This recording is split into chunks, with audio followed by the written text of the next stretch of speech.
Hey guys, I can... There's the activity feed.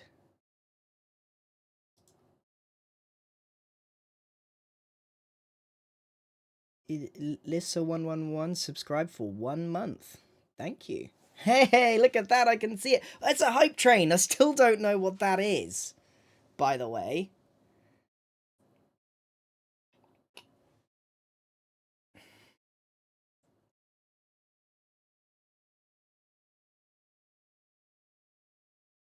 What is a hype train? Does anybody know? It's immediately at 100%. It's a train for hype.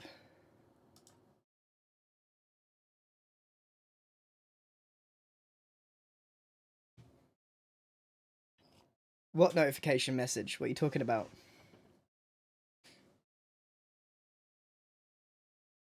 Oh, yeah. Hold on. Good question, everybody, that no one asked. What do you mean, Grian not PG? I didn't say anything. Revoking your PG like you're crazy. I don't know what you're talking about.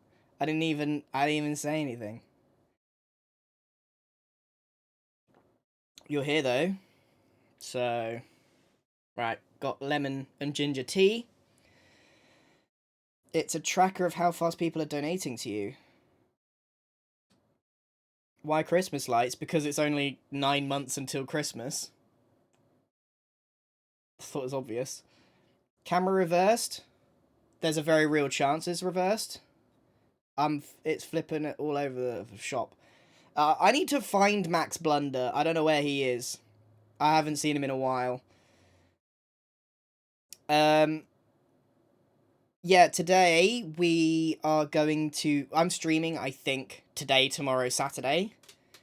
And every day going... Oh, pardon me. We're going to be...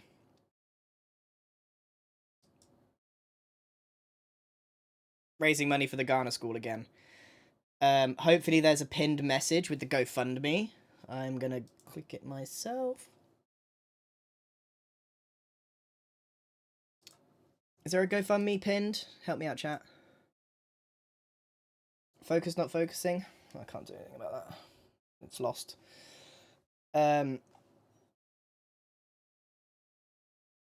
Mods, help me out. It was supposed to be pinned. Oh, it's because it's focusing on this. Hold on.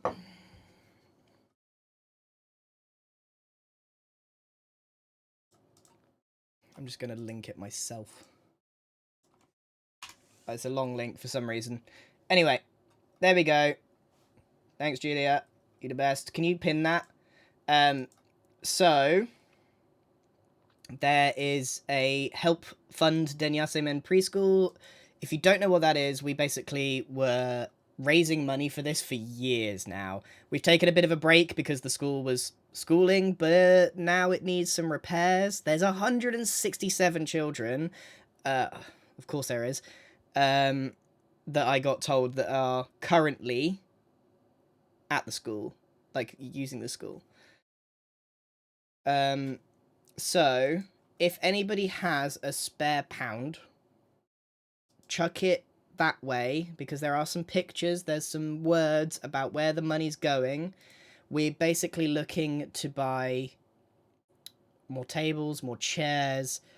I personally, and this is just me, I get a little bit of, like, you know, say in where the money goes, and I personally want to see the teachers get a little bonus as well, because I'll be honest with you, they don't get paid an awful lot, and they work hard, and there's a lot of kids there. And by the way, when we say bonus, we're talking like £20, you know, like it's not a huge amount of money. It's like $30 would make a massive amount of difference. So yeah, if we can throw, so let me just take note of where we are. So we're at £20,648. I'm going to write that down, because I am going to match the first £1,000 raised. So if we raise £1,000, it will be 2. So every pound you donate will be £2. You see that top donation of anonymous £2,000? That was me 2 years ago. We're doing it. We're running it again.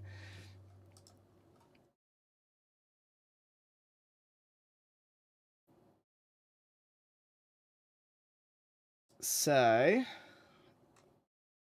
let me have a look. Let me see these donations.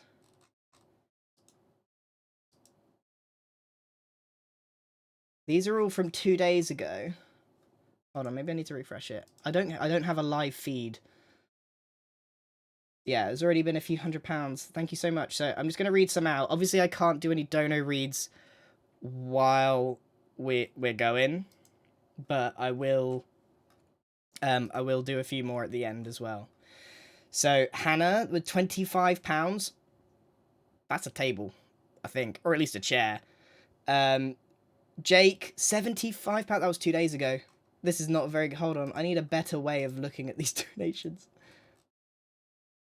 21 hours, 10 hours. 1 min. Ben Morgan. Seth, 2 minutes ago, £7, £5. Calvin, 1 minute ago. I'm sorry if I miss... I need a better way of figuring this out. This is not done in any sensible way. There's, like, donations from a year ago mixed in with ones from 2 minutes ago. What a silly way of doing this. I need to open my window. They're going to be calling us to play soon. Thank you so much for the donations, seriously. It's 18 recent donations. Marcus with 37. Thank you so much. It's really, really kind.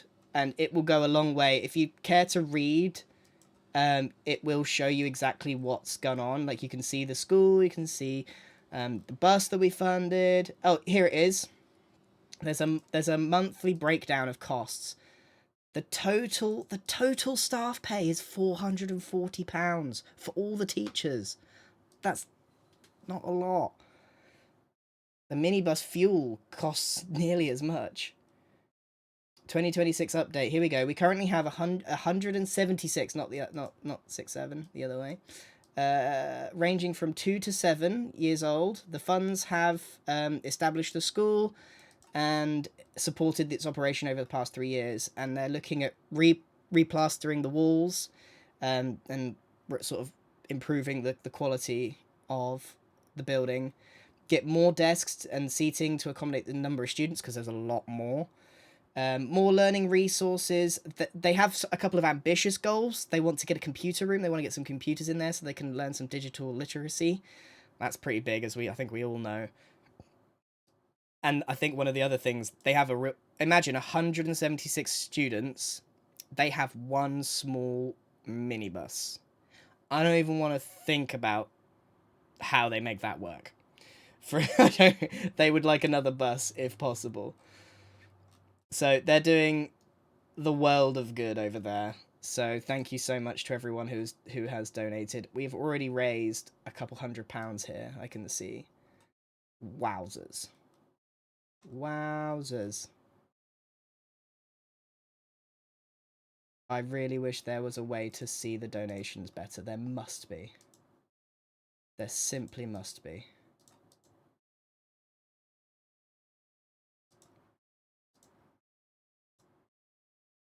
No, I can't see. I can't see a better way. Wow, how is GoFundMe so terrible? I mean, it's not terrible, but it is for looking at the donations. Matilda, 3 minutes ago. Amy, 3 minutes ago. Both with £5. See this thing? I'm going to read out other ones. All right, we might need to jump in. I'm seeing DMs saying we're good to go. All right, thanks everyone. I really, really appreciate it. So we're going to be streaming again in a couple of days. For the next couple of days. What were we on? Oh, thank goodness I took note. We were on 20,648. We're now on 21. So we raised £500, and I will match that. When we get the full 1,000, I'll probably have to do that either today or tomorrow. There is a donation link that is pinned. There's a GoFundMe that is pinned.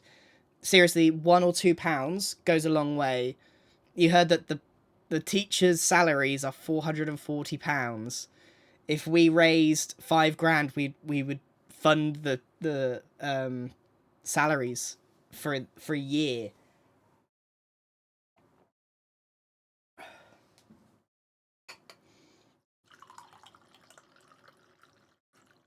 How many teachers are there? I don't know, because it's expanded a lot since I knew, since I was there. They had about 4 teachers when I was there, but I think there's more now, so it might be double that. I'm not sure. Thank you so much, everyone. It means the world. You forgot to go live. You're talking to no one. Thanks for that. All right. Thank you so much, everybody. I really appreciate that. Hopefully we can, over the next couple of days, make this happen. Okay. It's time. It time now. His cat. Every session, I'm like trying to find a reason to use the hoverboard. And we have yet to use it.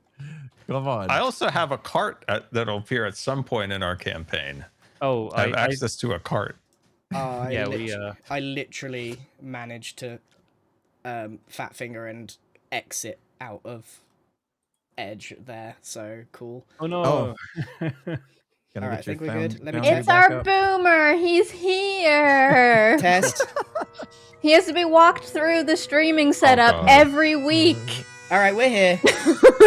Yeah, we're doing it. There. Let's go. Oh, wonderful, wonderful. Oh, right. Bagpipes are low. Less bagpipes, please. I can't. I think you could turn the bagpipes up. Can we have a recap, Pix? Yes, Yeah. I was going to do a little recap for everybody. So, welcome back everyone to GIGGS D&D. This is session 3. If you missed the first 2, VODs are on YouTube. Session 0 VOD is up there as well for basically everybody. I'm pretty sure it all got uploaded. And welcome back, players. We're going to have a quick chance to introduce you and your characters. I think we'll do it in reverse order to how I've been doing it. So we're going to start with Scar. Introduce yourself and your character, please. I never go first. Now you do. Oh, okay. Oh, hello everybody, it's Mr. Wizard. A wizard, to be sure, a wizard who knows nothing what to say. Who knows anything? Summed it up nicely. My favorite Mr. Wizard. It's so hard. See, this is. I'll get you. I'll keep you on your toes. This is how. Pix is like a teacher. I really don't want that to be the vibe, but somehow it's so hard. It lands that way every single time. All right. Next up, Impulse. Oh, I think you mean my name's Bro Dude. Brohini Dude Stone at your service. I am a dwarf fighter. And recently I've got an upgrade. I'm level 2 now, so, you know, I'm even buffer than I was first session, which is nice. Yes, Bro Dude ever getting more buff. Yep, Speaking of buffer which, every time. Love it. the other person backflipping onto your screens currently is Grian, once he's done cleaning his glasses. Yeah, they're actually filthy, and I don't know how. Oh no. I am playing Max Blunder, who is a half Goliath, half halfling, so he's a normal-sized person. And he loves doing backflips. I'm a cleric, by the way. I heal people. I've seen several people say that you took the thing of when a minotaur and a mermaid have a baby, and one of them is like half bull, half fish, and the other one is just a normal guy. And I'm like, that's perfect. That's absolutely the vibe. But yeah, one of the more original character origins we've had. And finally, Jem, bring us home. I'm playing Ruby. She's got a knife. She's a rogue tiefling. Oh, I can see. And she's awesome. There's something about every time she holds up that knife, that weird smirk you get just looks so devious. Well, it's because it is. Yeah. I think if when Jem's horns arrive, I want everybody else to have weapons as well. So I feel like Grian's got to have some kind of mace. Impulse needs a two-headed like great axe. I think Scar's already got the wand, so I need a wand upgrade is what I need. Yeah, you need a better wand. Need a wand upgrade and a land vehicle in the background somewhere. I could actually make that happen. I've got an eye on a sweet tractor. Rick's he's got a hard bargain, and I'm trying to work him down. So to quickly remind everyone what's happened in our stories so far, our 4 adventurers met in a tavern in the village of Strawborn, where they were sent on a quest by the tavern keeper, although they soon realized the tavern keeper had evil intent, and the errand they were sent on was helping their host brew monsters in wine barrels. The group took her down and thus prevented the village from becoming a hotbed of monster activity. They then moved on to the town of Nailbrook, where their first night's sleep at the local inn led to dreams of their past that became engulfed in flames and the sound of horses' hooves. They awoke to find that many others in the town had had similar dreams, and some of them were exhibiting symptoms of fever. After asking the healer and doing a little research in the local archives, our heroes went searching for the tomb of a fabled knight who was buried with his noble steed. There they discovered the local folktales were true as they encountered a nightmare, a dark horse wreathed in flames, and devilish creatures emerging from the smoke it left in its wake. The group fought the nightmare with assistance from the spirit of the horse buried in the tomb, and after defeating it, they took down the coven of cultists who had summoned the fiendish horse using a magical ritual. Returning to the town, they found the townsfolk fever has cleared up, and they settled in for a good meal and a much less disturbed night's sleep. And in an epilogue, unknown to our heroes, we saw the nightmare returning to its home in the Nine Hells, where a shadowy figure from Ruby's past may be plotting against our group of adventurers. My bad. And it's all Make friends with Ruby's Ruby. fault. Can we run an That's all. ad? Ads are Yes, running. let's- Too late. Let's run I ahead. had one. Too auto run. late. Yeah, mine got impatient. I and it ran snoozed, during I that, snoozed. Unfortunately. Well, anyone who hasn't already, run some ads, and we can all take a moment to breathe, stretch if you need to stretch, take a sip of your drinks, and Broth. prepare to return to the world we are creating together. I can't take a sip. My beard's too tight. I need to find Max. Broth I don't in know a where, I don't know where dragon he's gone. Look, check behind the sofa. Can't see him, can you? Oh, no. He's in there somewhere.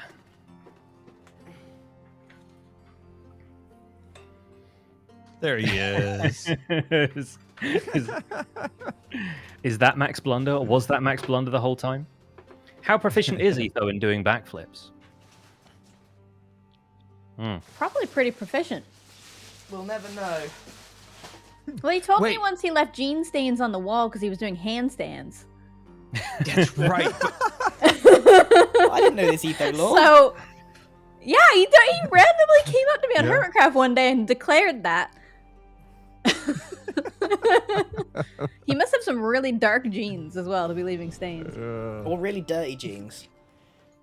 I could imagine him doing something really out of pocket like that in a group setting, just doing a handstand without being Without- prompted or Without asked to at consulting all. anyone first, yeah. Mhm. Yeah. All right, let's get into today. Do we need to switch to map, or are we good on this one? We will switch to map in just a second, I think. Okay. But for now, some fresh music should be playing. All right. We map? What are we doing? I'm not listening. I wasn't listening. Panic. Panic. Stay here for now. I will let you know when to switch to the map. It is morning in the town of Nailbrook, and the summer sun is already high in the sky. The birds sing sweetly in the trees and on the rooftops. A gentle westerly breeze is blowing. The fishermen by the river have been up since dawn, taking in the morning's catch. The market traders are opening up their stalls, and everyone seems to have had a much better night's sleep. With that in mind, players, between sessions, I've already taken the liberty of giving each of your characters a long rest. So take a second to make sure that your health is back up to full, you have all of your spell slots, etc., etc. I'll be honest, I don't know where my guy's gone. If you go to the actors panel on the right-hand side, Click it. There he is. you should be able to find Max Yep, Blunder there I'm all in the good. players folder. All right. And I'm going to switch us over to... 1 second. Where's it gone? Ah, yes. We're going to switch scenes, and if everyone wants to switch over to the map view, we'll be able to see Mr. Wizard's bedroom. where our story begins. Hello, everybody. We see the Cat's Tail Inn, where our group of adventurers is once again making their way downstairs for breakfast, except for one. Mr. Wizard has been up for an hour already, magical thoughts filling his brain as they so often do. He has produced some chalk and drawn magical symbols on the floorboards, and a bundle of incense is already beginning to smolder in a small brass stand, no doubt produced from his satchel of trinkets. Mr. Wizard is, after many long hours of magical guesswork and following up on several hunches, casting the spell Find Familiar. What do we hear Mr. Wizard muttering under his breath as he works on the ritual? Alakabdan, alakabam, alakahoo, hala! Find my old friend, be back! Ah, alas. What is this convoluted spell? I've incensed this whole room, and my head is spinning now. Mr. Wizard has unfortunately forgotten his spells. And he's trying to remember how to crest his familiar, to bring his friend, because he wants to show and tell it with his other new friends. Yes. So, according to the description, all you need to do with Find Familiar is spend 1 hour casting this as a ritual. You have to burn incense worth 10 gold, which is consumed by the spell, and you gain the service of a familiar. But I wonder if there's anything else you'd like to add to the ritual in terms of flavor to invite this particular familiar to appear. A treat. I must prepare a treat. I'm going to place a small treat in the circle. A little snack, if you will. Mm-hmm. With that, I start casting my wand in a swirling pattern, knocking my hat off of my head, choking on the incense. And woo! With that, Downstairs, smoke starts. there's this sort of faint smell of incense kind of drifting down as everybody begins. Everybody's getting woozy, by the way. I'm sorry, I'll open a window, I'll crack it. I can barely breathe down here. What's going on, Mr. Wizard? Scar, if you'd like to open up your character sheets, Yes. head to the spells tab on the right-hand side. Let's see. Yep, spells. Yep, and find familiar. And click on Find Familiar. And then just cast the spell. Yeah. Okay. Okay. So the way this is going to look is it should give you an option of what type of creature to summon.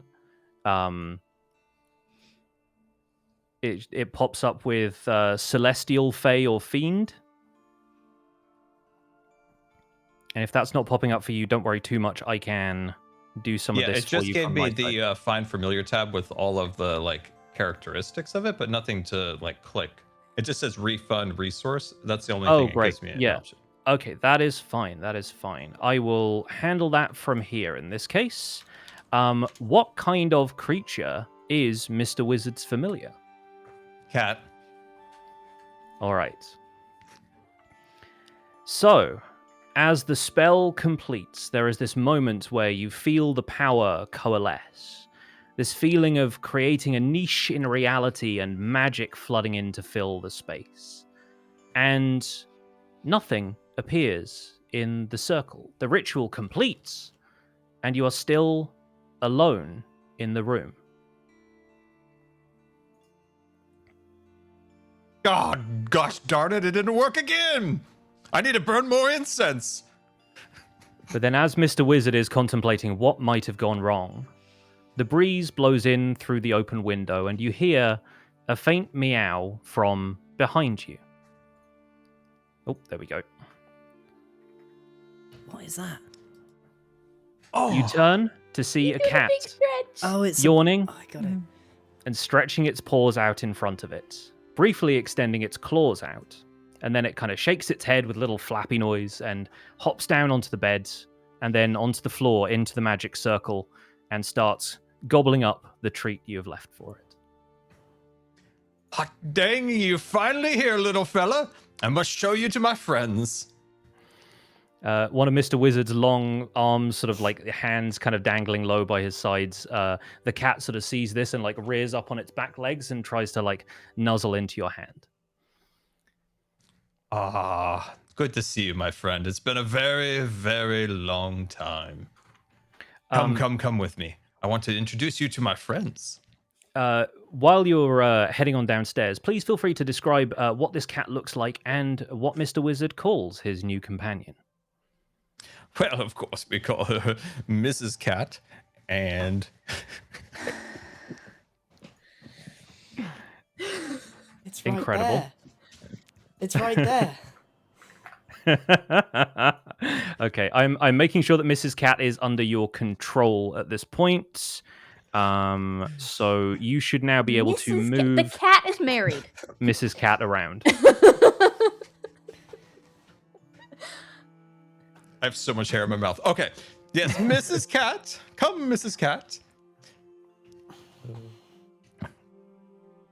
Mrs. Cat. What does Mrs. All right, Cat so look like, Scar? so I can control. Oh, I can control Mrs. Cat now. You can, yeah. What does Mrs. Cat What look does like? it look like? Mrs. Cat has many different features. Mrs. Cat has little tussles on the top of her ears, like a wildcat, like a caracal. Mrs. Cat also peculiarly, its coat changes with the cast of the light. Mrs. Cat sometimes is a darker color, and then with a turn is a little bit of an orange tinge, just like a tiger eye rock. So Mrs. Cat does look a lot like a tiger eye when you like turn the rock around, and how it like changes color with its fur. I love that so much. That's incredible. So you almost got like a pearlescence to this cat. Yes, exactly. And it behaves otherwise like a perfectly normal cat. But in terms of the spell Find Familiar, you can send it on little errands. It will basically stay around until you dismiss it. Or if it happens to take damage, it will basically disappear, and you can resummon it later by casting the same ritual. And you can, Mrs. Cat could even go downstairs for you and spy on your friends if you wanted to. But while it's within 100 feet of you, you can see through Mrs. Cat's eyes and ears, and she can communicate with you telepathically. Although I imagine that happens in a series of meows. We can decide later whether she has like a voice or if. I'm thinking that improving out this cat because I didn't think about it ahead of time at all. Sure. Really? Are you telling me Mrs. Cat wasn't planned, Scar? No.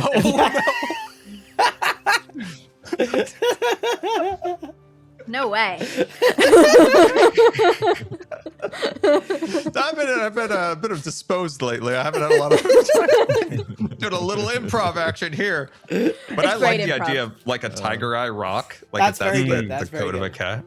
Yeah, no, that's perfect. That's perfect. All right. Excuse me, Mrs. Cat. I will feed you when you get food. You're not married to the cat, though. You're not Mr. and Mrs. No, because then she'd be Mrs. Wizard, surely. True. Yes, exactly. All right. So Mr. Wizard, at last, after an hour of sort of, you've heard that the rest of you have heard the stomping around upstairs and the sort of various sounds Mr. Wizard has been making while he tries to conjure this cat for the ritual. But at last, accompanied by a cat, Mr. Wizard makes his way downstairs. I've also been clawed by the cat, and I'm bandaging my arm. Which actually Which is hilarious real because life. you control the cat. Yeah. Oh, Mr. Blubber. They control themselves. We can only apply requests to a cat. Who's the cat? Oh, it's Mrs. Cat. How'd you get a cat? Do we need Oh, a cat? well, did you smell those incense? Yeah. You summoned the cat? Of course I summoned the cat. The cat's been off and on an adventure. I had to summon her back. He's a You couldn't wizard. have done that Excuse me. yesterday?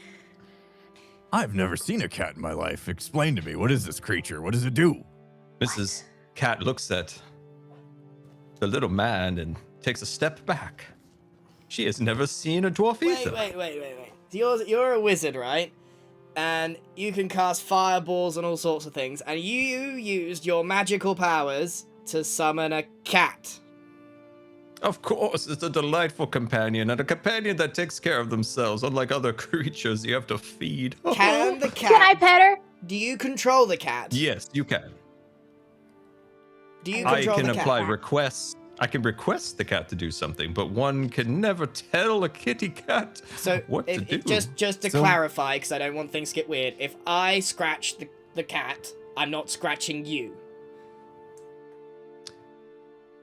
Do you feel it if I scratch the cat? I'm gonna scratch the underside. Do you feel this? You know, there is a slight tingle in the back of my Right. neck. But I don't want. I'm not no. touching the cat. I would say no. I'm not touching the cat. Cute. It's the cutest little kitty there ever was. Fail to see how this is going to help Why us. don't you in give the it a slightest. This is A the good pat on the perfect back. pet. Can the cat do a backflip? Travis, make it do a backflip. Mrs. Cat, would you prefer to do a backflip? And with a gentle nod, the cat has agreed to do a backflip. All right, I'm going to roll this cat's dexterity. Which is surely good. It's cat. There's no way it's doing a better backflip than us Uh, next. Mrs. Cat has a +2 to dexterity. That makes sense. And she gets a 17. That's a pretty good backflip. So Mrs. Cat is I think just kind of lazily executes a backflip from the table to the bar, where Hal, the innkeeper, who's looking much more lively than he was yesterday, is bringing around some fried potatoes as this cat sort of somersaults back from the bar to the table. We're not having that. Right, I'm That's up. the My cutest turn. cat. We have My to turn. keep it. We're keeping it. There's no way I'm being shown up by a cat. Here we go. Come on, Max. Show him how it's done. Oh dear. And with a 7, Max Blunder, having not yet had his breakfast, is unfortunately able to execute the most perfect of backflips. I think at this point, a 7 means you backflip, but you don't do it in a way that anyone would remember. It's too cramped in here. It can't work under these conditions. That was a horrible. I haven't had enough pints to do any backflips yet today. Sorry. Here you are, Mr. Dudestone, and Hal drops the first pint of the day in front of Bro. There we go. That's much better. Thank you. He's sort of serving the other inhabitant of the inn, who's the musician that you met in session 2. He's bringing her some like smoked fish that were caught the day before, and some fresh tomatoes and mushrooms. There is this pleasant smell of food wafting through the room, and he pours her a cup of green tea from a little iron pot, and then bustles over to your table. Good morning. I see Mr. Wizard has joined us. Lovely to see you all. Can I bring you some tea? Perhaps a spot of breakfast? Tea would be lovely. I'll put another No pot on eggs. the fire. Did you say you ran out of eggs? Yes, unfortunately, Mr. Blunder, much as I appreciate your custom, I'm afraid yesterday's breakfast has somewhat depleted my stock of eggs. That's right. And in I fact, think the I've eggs- still got one. Let's take one out of my pocket. Oh. Start peeling the hard-boiled egg. That may well be the last egg in the entire town. I believe the eggs of the entire street market were depleted Right. as well. In which case, I will have a giant plate of mashed potato. Right, you are. Mashed potatoes coming right up.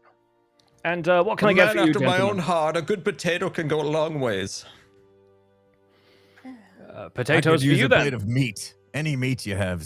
And I'll take an Arnold Palmer. Palmer? Not familiar with that Never particular mind, it's from a gentleman. different realm. It's from a different realm. I'll take a tea with a squirt of lemon. Oh, right you are. I think we have some fresh lemons somewhere. I'll see what I can rustle up. And yeah, he bustles off behind the bar and gets to mashing some potatoes. He brings some tea for Ruby, again from this little iron pot that goes above the fire to steep. And then, yeah, comes back with a decent sort of breakfast steak for Brohini Dudestone, a heaping pile of mashed potatoes for Max Blunder. This You is guys delicious. require an odd amount of food. I'm looking around. That's a lot Does of food. anybody want some of this buttery goodness? Oh, I do. Let me get my wand in there. Steak and potatoes. You Sounds like a you good combo touch to me. my mashed potato with that thing, and that cat's going out the window. Don't threaten the cat. It's him. He is the me. cat. The cat is him. Mrs. No, it's an innocent. It's Mrs. Cat. Mrs. Cat narrows her eyes at Max Blunder. Come here, kitty. I'm just petting the kitty. I slap Mr. Wizard's wand out of his hand and then scoop up the mash with my hand and just start piling it in. Yeah, because that's better. I'll have you know that I enjoy a clean environment, and this wand is very clean. I don't know where you put that thing. I have a bad feeling about this cat. Have you never witnessed the companion of a cat, Mr. No, Mr. I have not. I fail to see why this is helpful at all. Are you afraid of cats?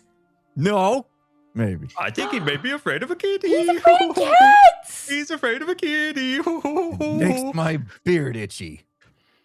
Oh, I'm sure it does. Hal the innkeeper comes back around with a plate of food for Mr. Wizard and gives Mrs. Cat a gentle pet and says, "Oh, you don't need to be afraid of cats, Mr. Dudestone. They're quite lovely company. They're good luck in some places, I hear." All right, we'll see. I'll give it a chance. Just don't cross her. After all, you're staying at the Cat's Tail Inn. I mean, what more do you need? That's true. I proceed to eat my mashed potatoes with my wand, and it's Let's getting go all over my shopping! beard. Oh, I wanted Max, to go can we go visit the shopping blacksmith. today? Can we do that? I'd love to go shopping, I'm not gonna lie. Let me finish my mash. Max, will you be paying for our wares today? Well, you better be, because I paid for the adventure yesterday. My coffers are empty, I'm afraid. No, I highly doubt that, That's not Max. true. You're definitely the richest one among wanna us. take a look in his pocket. I could look in his pocket, but I know he's lying already, so I don't need to. Well, Right. somebody needs to pay. All done. Chug down some whatever grog is in front of me and then stand up, squeaky chair. Shopping time, let's hope that they've got something good to buy. Before you guys head out the door, Hal sees that you're stepping out for the day and says, "Oh, I mean, if you're about your leisure today in the town, I've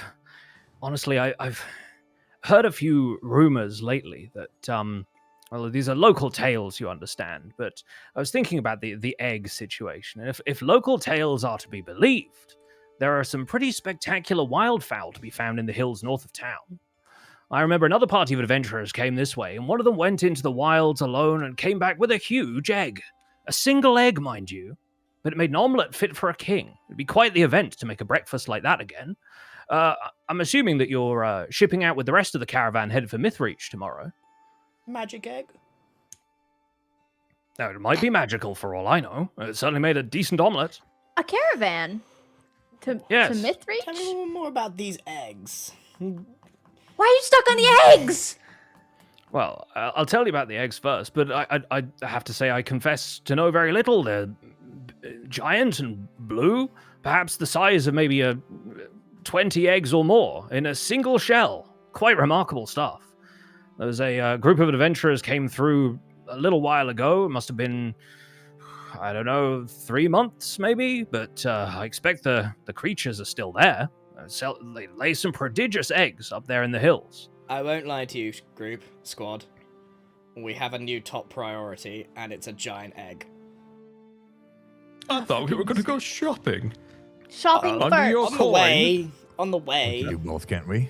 There's plenty of shopping to be had in the town, and I mentioned, yes, you seem to be curious about the group that was leaving town. Mythreach holds a summer tournament. Midsummer every year. Adventurers of your type often travel for it. I'm sorry if I was presuming too much, but I thought that you might be headed in that direction. The caravan is leaving bright and early tomorrow morning, and they often pay well for company and protection on the road from adventurers like you. So they might not even charge you to, ride the horses a little bit. They might, effectively pay your way there. Ooh, Guys. protection, you say? That could be our next job. We all want an adventure, right? Everybody's What if we adventure? hatched the egg and started our own God. farm? If we got enough eggs and bred these giant chickens, we could become the biggest egg merchants in the land. Just Max, gonna... are these really your love goals? it. Okay, I'm in. Egg. I know a great man that can help us with a chicken coop. Do you have a chicken coop guy? I got a chicken coop guy, yes. What's his name? The caravan leaves Connor? tomorrow, so why don't we go fetch an egg, do some shopping, and then toddle off to find somewhere to hatch these things. At Brilliant the chicken plan, man's Max. house. Love it. Okay. All right. So with that, the group steps out into the street, and this is much the same as before. You guys can move around at your leisure.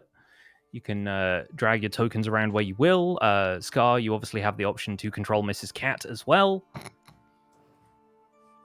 Let's head to the store. Where is everybody headed? What are you guys out to buy? Blacksmith. Let's just see what they have to offer first. So where should we go? General store? Yeah. Bro can go to the blacksmith separately if he wants. This is Yeah, I'm going to go do a little perusing. Feel free to join me if you want. you guys can meet up with Bro later. So, at the general store is a robust-looking building with a market awning on the outside. There are a few dried ingredients in barrels, and inside you find shelves stocked with various practical supplies for adventurers and townsfolk alike. In world terms, these are lengths of rope and chain, blankets, parchment, lamp oil. There are jars of various alchemical catalysts and ingredients that wizards might use for spellcasting, etc., etc. In game terms, if you want to open up your books, you could reasonably expect to find anything from the adventuring gear list that appears on page 223 of the player's handbook. He's got book pages for us.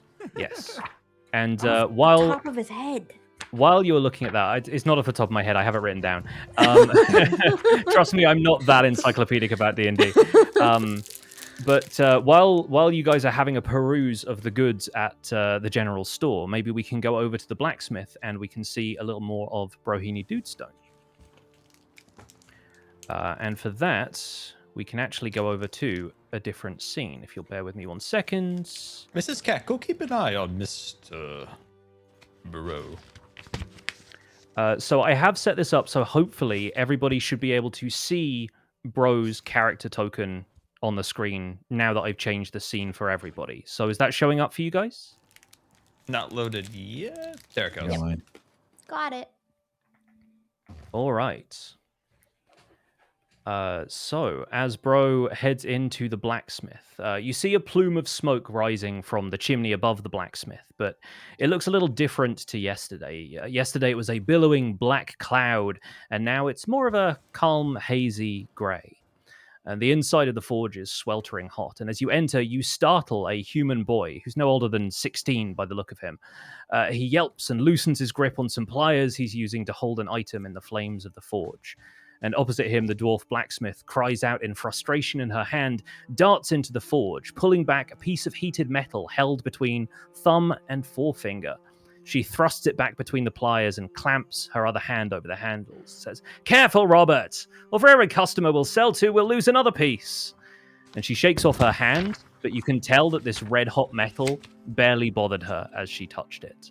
And then she turns, seeing Brohini Dudestone, and says, "Ah, a customer. Welcome to my humble shop. Blythe Goldfarrow at your service. What can a smith do for you today?" Oh, I didn't mean to startle the boy. That's very impressive work you do here. I am just curious to see what y'all are forging up in here because I've come in search for unique weapons, if you will. And I've seen, the normal things, obviously hand axes and swords and that, but they wouldn't perchance have anything unique that maybe not everyone has seen in their passings, would you? As you ask this, I want you to make a perception check for me. Okay. Forget how to do that. Head to your character sheet. In the list of skills, perception is just under halfway down.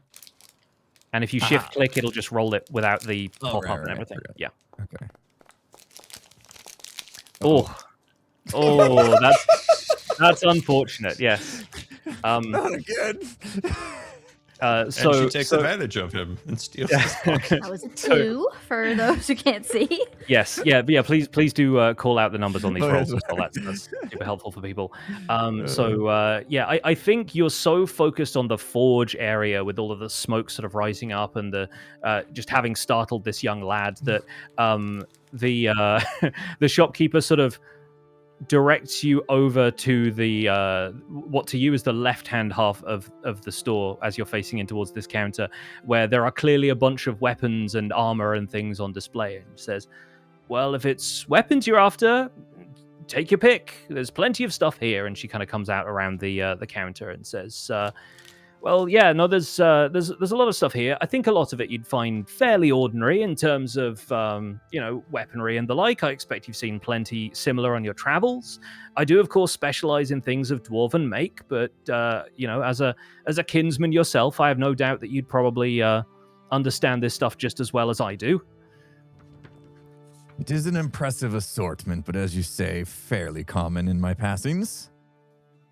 And Not in the market necessarily for things I've already seen, if you get my drift. yes. And as you're perusing the wares here, you hear the shop door move, and you sort of turn to see the source of this sound, and there's this tall human stepping across the threshold. He's a middle-aged man with a chain shirt and a suit of plate armor over the top, has a sort of rough stubble and this messy mop of dark brown hair, and barely noticing that you're in the shop at all, he says, oh, good morning, Miss Goldfarrow. I have a sword that needs sharpening. And as he steps a little further into the room, he sees the two of you amid conversation and sort of, my apologies. I'm interrupting you with a kinsman. Should I come back later? And Blythe the blacksmith is already sort of heading over towards him, stepping around the rack of weaponry, and says, oh, not if you got work for me now, Sir Alwyn. We're just talking shop. And the knight sort of steps in, seeing Bro Dude, and says, oh, wonderful. So you're a smith too, then? It's ad time. Sorry. It is ad time. It must be other people's ad time if it's my ad time. All right. Mine just rolled. Sorry. We'll leave them on a cliffhanger. Just pause for a second. All right. And I keep thinking the blacksmith's just going to swing on impulse. It pays for the show. Yes, and in the meantime, while people are seeing the ads, I will be able to show you guys another little handout I have for this guy. I'm looking at all the things to buy. When looking at this adventuring gear, how do we know what's in a healer's kit? Turn the page. Cool.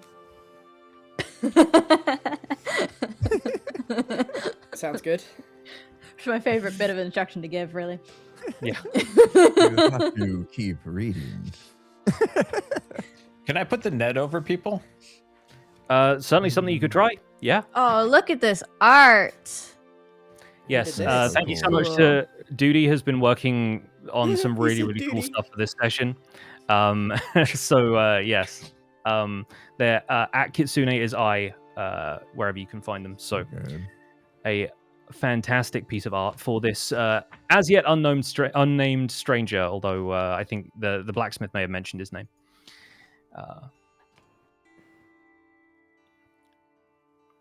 Any other questions about the adventuring gear before we continue with this scene? No, all good. I'd like to buy a hat for my cat. It's not us yet. Oh my god. Later. We can I'm looking definitely for a hat. we can definitely get you a cat hat. Yes. But yes. This knight who's just walked in has assumed that Brohini Dude Stone is a smith. Yeah. He says, so you're a smith too, then? Well, I don't work here, if that's what you're implying, but I have been known to dabble in some smithery. Oh, good heavens, you're a Renaissance man. Although now I'm seeing those finely honed arms and thinking, yes, you're probably something of a fighter, are you not? That indeed I am. I do enjoy swinging an axe from time to time. And quite a mighty axe it is. Sorry, I very rude of me. Sir Alwyn Faraday. But the sir is entirely optional, I assure you. That honor was earned a long time ago and has long since been spent. These days I mostly train the town guard, the gate watch and the like. You happen to be looking for work? Well, I mean, not necessarily. My party is out for looking for adventure, if you will, and we actually are planning on leaving tomorrow on an adventure ourselves. Oh, you headed to Mythreach perhaps for the tournament? Mythreach? Yeah, they. No, honestly, I didn't pay attention to the conversation. I was just gonna tag along. Yes, no, I've had conversations like that myself. Such things are mere details to folk like you and I. And, I was headed that way myself, actually. My business here in town is mostly concluded, and they give me a little time to go and stretch my legs. Speaking of which, I confess it has been a while since I had a real test of my mettle. I don't suppose you'd be interested in perhaps sparring? Oh, I always am up for a good fight.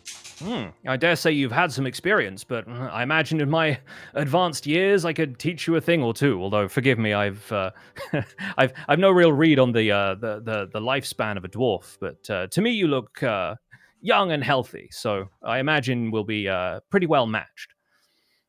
Indeed, I would love to. Very well. The practice yard should be free at this hour if you want to accompany me there. All right, let's go. Okay. And with a nod to the blacksmith, and he sort of drops his sword off on the counter, Alwyn gestures to the door, and the two of you leave, and he sort of walks you through town towards the practice yard where the guards train. All right. With that in mind, we're going to conclude this scene here, and we will revisit Brodude and Sir Alwyn a little later. But now, back in Nailbrook, or back in the rest of the town, at least, let's check in with the crew who's over at the general store. Mr. Wizard is perusing all of the animal hats, I think. I'm in the animal section looking for a great hat. There's definitely like a pet store sort of section of this. Yeah, there's like, various, like, whether it's wizards familiars or just animals that people are bringing with them. Beastmaster rangers often kind of stop through needing treats for a bear or a wolf or something like that. So a cat should be, something they can accommodate, yes. What is everybody else looking for? Does anyone else have anything on the shopping list already that I can help you with? I'm looking at fine clothes. Ruby saw some really nice clothes and she really wants them. Okay, so that'll run you 15 gold pieces according to this. Is that something Ruby wants to cash in? Ruby wants to buy. Fantastic. Can we pretend it's a really nice dress? Oh, we absolutely can, yeah. How do Mr. Wizard and Max react to Ruby walking around with sort of a dress over one arm, being like, I will have this? I'm not paying any attention at all. I am currently perusing a little glass cabinet with some holy symbols in it, and I'm looking very intently in it. Interesting, okay. I look over at Ruby. Ruby! Wizard! Dress! Look! Oh, great. That looks fantastic. Ruby, would you mind spotting me 5 gold? Yes, I would mind. Max has all our gold. Oh, that's right. Carry on. Thanks. My ears Max, pricked what up. you looking at? I just pricked my ears pricked up. You're our gold. Sorry. What? Yeah, our gold. I just turn. Yes, Max, I turn you'll be back and purchasing ignore. a hat for a cat. I turn to the general store person and say, Proprietor, yeah. Proprietor, I'll have 2 potions of healing, please. Right you are, yes, absolutely. Anything else I can help you find? Expensive. I told you we had all the money. So potions of healing are 50 gold each, so that'll be 100 gold total. Mm-hmm. And a hat for a cat. Do us a deal on the hat for the cat. Sure. Why have you got hats for a cat? Listen, a lot of folk come through town. Everyone has all sorts of needs, and I'm here to cater to those. I saw you perusing the holy symbols. Any inclination towards the spellcasting arts? Yeah, it's strange that you have my symbol in here.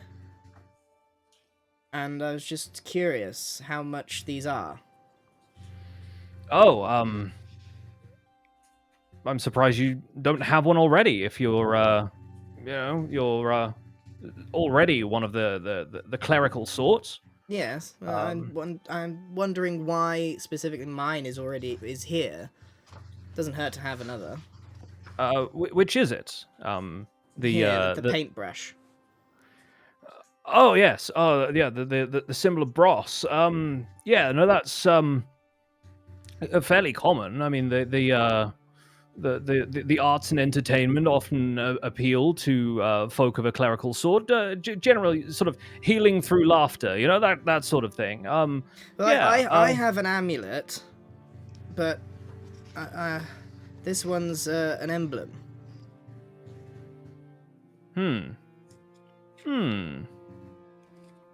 Right, you are. Well, if you want the paintbrush amulet, that'll be it's 5 gold pieces.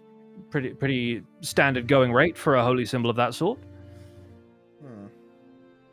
He has so much money. How much money do you have, Mr. Blubber? You can have 10 gold each. Oh, it's a generous. Really? That must be the 10. nicest thing he's ever done.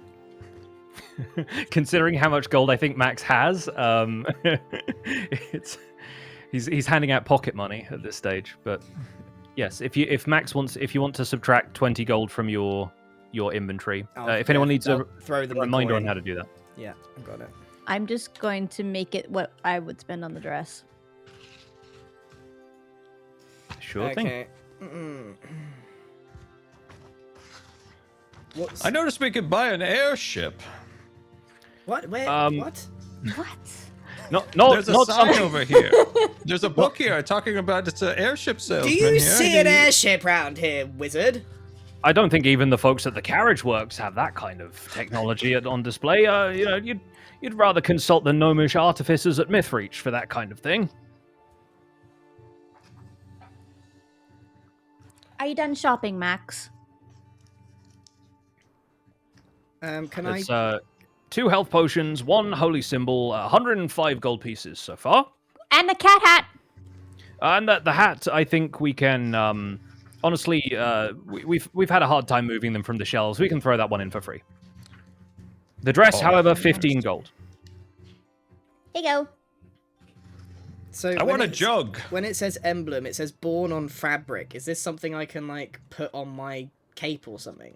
It'd be like a patch of some kind, yeah, I guess, or like a yeah, some sort of design that you could stitch into something. Or alternatively, it says on a shield. So yeah, you could like I don't think I have emblazon a it on a shield. shield.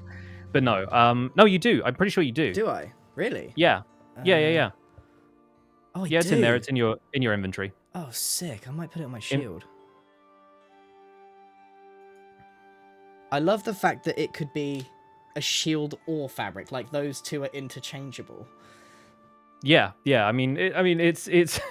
I feel like it's. Imagine like the difference between like an iron-on patch or like a vinyl decal is sort Okay. of the difference. I think. Alright. I'll take the emblem. Right, you are. Yes. Then that'll be 5 gold. It's 105 for me with the 2. Yes. So And I've got 15 for the dress, and we're throwing in a little beanie for the cat. I have now 6 gold to my name. It's my first dress. This is so exciting. I'm not going to put it on yet because we're going after eggs and I can't risk it.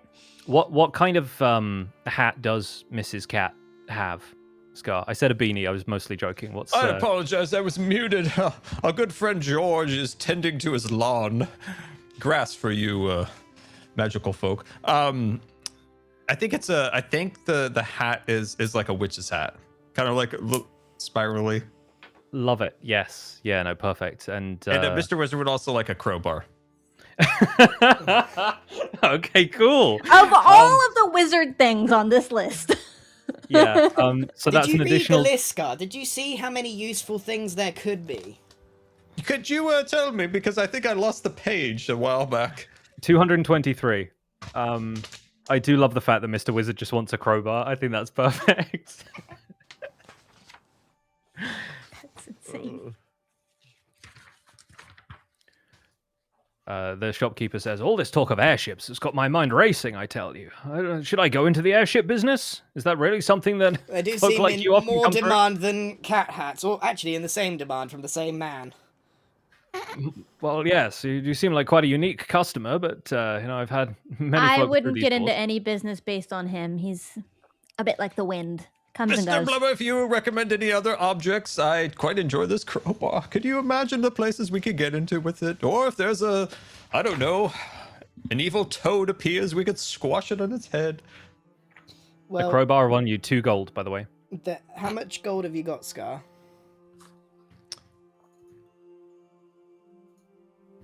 I have... Is it 25? Yeah, I have 25 gold. You should buy a lamp because you're always blind. Oh, I just cast Mr. Blunder as a That's true, light you of could our just cast. lives. There's I don't know how useful it is, but there's arcane focuses. I'm going to pits, stick what to are the crowbar.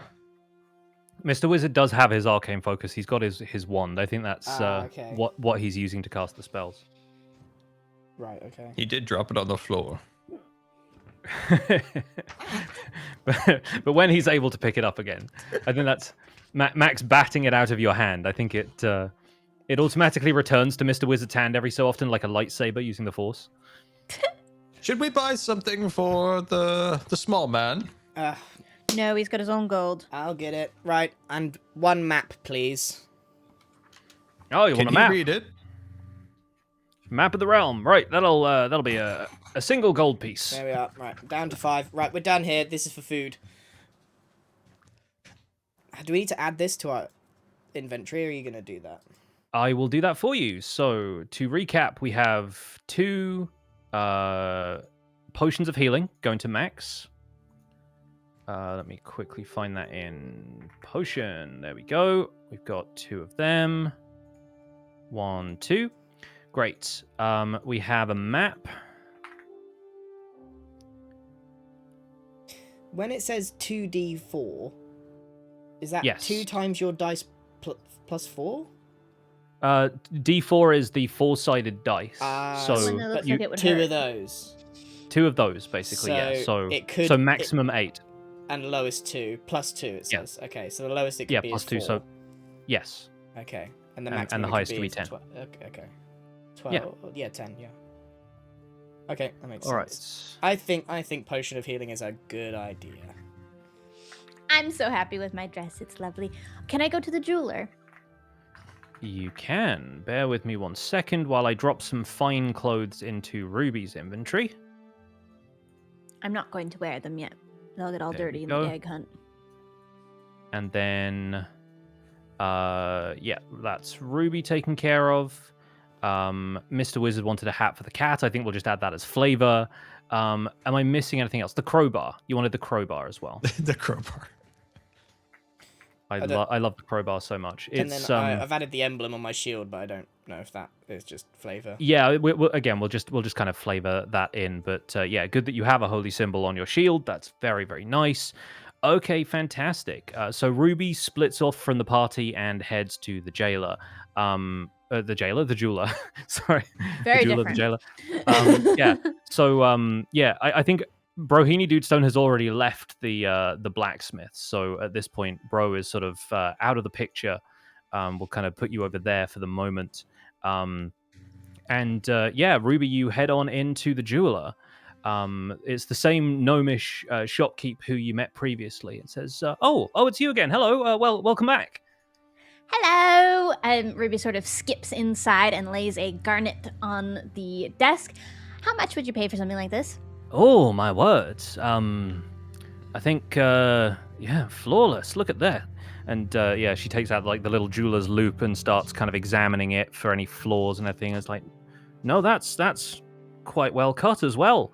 Don't see many of these too often. I think I'd give you 100 gold for it. 100 gold. I don't know anything about gems, but that sounds like a lot of gold. Deal. Fantastic. All right. Happy to take it off your hands. And she writes you up a little like receipt for it, basically, and yeah, counts out 100 gold in like a little pouch and hands that over to you. So feel free to add that to your inventory, and we'll remove the garnet. Nice. Am I right Okay, to kind back of trail? outside. Am I able to like trail behind and just interrupt? Max, as you head out to the river, as you're sort of walking along the river, you hear from just beyond the wall, just kind of like down where the level of the river is probably like a little bit lower. There's like a 6-foot wall and then the river. You hear a distant quack. But like by under the bridge, or sort of, yeah, a little bit further back down the path, you sort of hear this sort of echoing like. Okay, I sort of turn and immediately lock eyes with a rather strange-looking duck. Yes. I will drag the duck into play here. Give me 1 second. There he is. Once again, thank you to Duty for this incredible illustration. I sort of put my arms over the wall, look this duck straight in the eye, and say, "What do you want?" The duck flaps its wing in a way that looks kind of like beckoning. In which direction? Like towards the other side of the bank, like over here, and it starts to kind of like flap a little bit, like gets the wings going. Familiar with the importance of this animal, I'm gonna just turn and say, "Be back in a minute," and head over to the duck. The duck meets you on the path, sort of about here. Okay. Winks at you, which is weird for a bird. You can't really see the other eye, so it sort of turns and does this, and you sort of assume that the other eye is still open, and waddles off on this path up this way. And obviously, I stride quite quickly behind it because it is a duck and it is waddling very like as best it can. Yes, I think occasionally it sort of feels you sort of getting up too close behind it and like picks up the pace and like flaps a little bit. I'm like and it trying hops, to pet it as well. I'm like trying to touch it and doesn't like it. It hops past the tree, past this little lamppost, and then heads up towards an area that you see quite clearly is some sort of temple. There's a statue outside, a sort of non-denominational temple, and there's a cat sort of curled up by the statue, and the doors of the temple are wide open, and inside you can see a dragonborn cleric is just kind of going about attending to something on the inside. The duck sort of looks at you and goes, "Wah." Whack you are. All right, and then I sort of move up in front of the temple, take a look inside, take a look up at the building. I turn back to the duck and sort of point inside through the door and sort of just asking the question in a way that the duck understands. It kind of goes.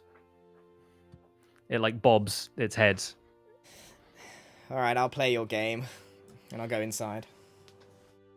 Right, inside the temple, there's this brass-scaled dragonborn, sort of tall, heavy-set, very lizard-like features. Has these blue robes that kind of accent his scales, and he's sort of carefully pouring water from a copper bucket into a basin at the foot of one of these shrines. The floor is this lovely polished stone. There are carved pillars, and in between each of these pillars is a shrine to some deity or other. The more generous gods even share a space. And so you maybe recognize a couple of the pantheon here, but the Dragonborn sort of spots you walking in and says, "Oh, welcome, traveler. If you have a need to rest and take a moment in contemplation or make an offering to the gods, the house gladly receives you. But, I see the emblem of Bros upon your shield. Welcome, brother." Ah, You recognize my symbol? Indeed, as attendant to this temple, I know many of the various gods of the realm. Well, Bros often is second to some of the more aggressive or wealthy gods, shall we say. Not many give much to the arts. Oh, well, yes, well, there's... Such is the way of these things. The gods are patrons of various people. The downtrodden deserve just as much faith as the mighty. And indeed, like, we cannot all be Freya the War Maiden, or Otar the Promised, or even the great Bahamut whom I serve, but there are, of course, many gods and many, many people throughout this world. Well, I'll be completely honest with you. Although I display incredible connection to my god, it's rather reluctantly, and I have been rather led here. Do you have any statue to Bros, or any kind of imagery? Oh yes, the brush and palette should be just around here in this corner. And he sort of points you towards an alcove where, carved in the stone of the sort of alcove, is this sort of paintbrush brushing a shape onto this palette. And this one has been adorned with some various colors, and there is something about these brush strokes that I think this is something that maybe Rufus would have taught you in your early studies, is that the theologians, the various sort of religious scholars, have always argued over whether there's a shape in the center of this palette that looks like either a rabbit or a duck. And this is part of like a schism in the followers of Bros for a while. Nobody could decide whether it was the rabbit or whether it was the duck. But eventually it was all sort of patched up, and everyone sort of decided they were arguing over very little. But the palette and brush is quite often the symbol of Bros in shrines such as this. Okay, so I'm gonna go and have a look at these brush strokes, sort of squint. Am I making anything out here? Roll an investigation check for me, please. Okay, let me find that. Investigation. Oh, I've got good investigation. Let's see if that actually pays off. It's not too bad, I guess. 14. Yeah, with a 14, I think, yeah, you're definitely on the duck side of things, which makes your new companion slightly more curious as a factor. But yeah, there's something about like the shade of green that looks very similar to the sort of mallard green head that the duck has, and there's a flash of blue that looks like the blue sort of tint to the sort of patch on some of its feathers. And yeah, is there anything in particular that you're looking for in communing with the holy symbol of Bros? Well, I guess I could be looking for some guidance, because I'm feeling a little lost. How would I go about doing something like that? You sort of take a moment in silence and reach out to try and touch whatever the divine sense that Rufus was always trying to instill in you. And it's odd. You feel a pull back towards the doorway, but when you turn and look through the doorway, the duck is just sort of standing there, like idly kind of scratching at the ground outside the temple doors. This confuses me, because normally the duck leads me somewhere and then goes off somewhere. So the fact that he's still here means there's unfinished business. Yeah, so I think Max feels that quite clearly, that there is something else that this duck wants. So I'm going to look at the duck and just be... Because I hate all this imagery. Like, Max is quite impatient. And he just goes, "What do you want? Whack!"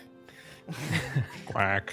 The Dragonborn attendant sort of looks around and goes, "I'm sorry, you're talking to me?" No, you see the duck. Do you see the duck? Yes, strange animal. Surprised the cat hasn't chased it off. What's it doing out there? That's my duck. Look, mind your own business for a second. Duck, what do you want? The duck sort of, again, like, makes a wah, wah, wah, wah, wah, wah kind of noise and, like, flaps its wings a little bit. But it starts to walk off up the path in this direction. Oh, blimey.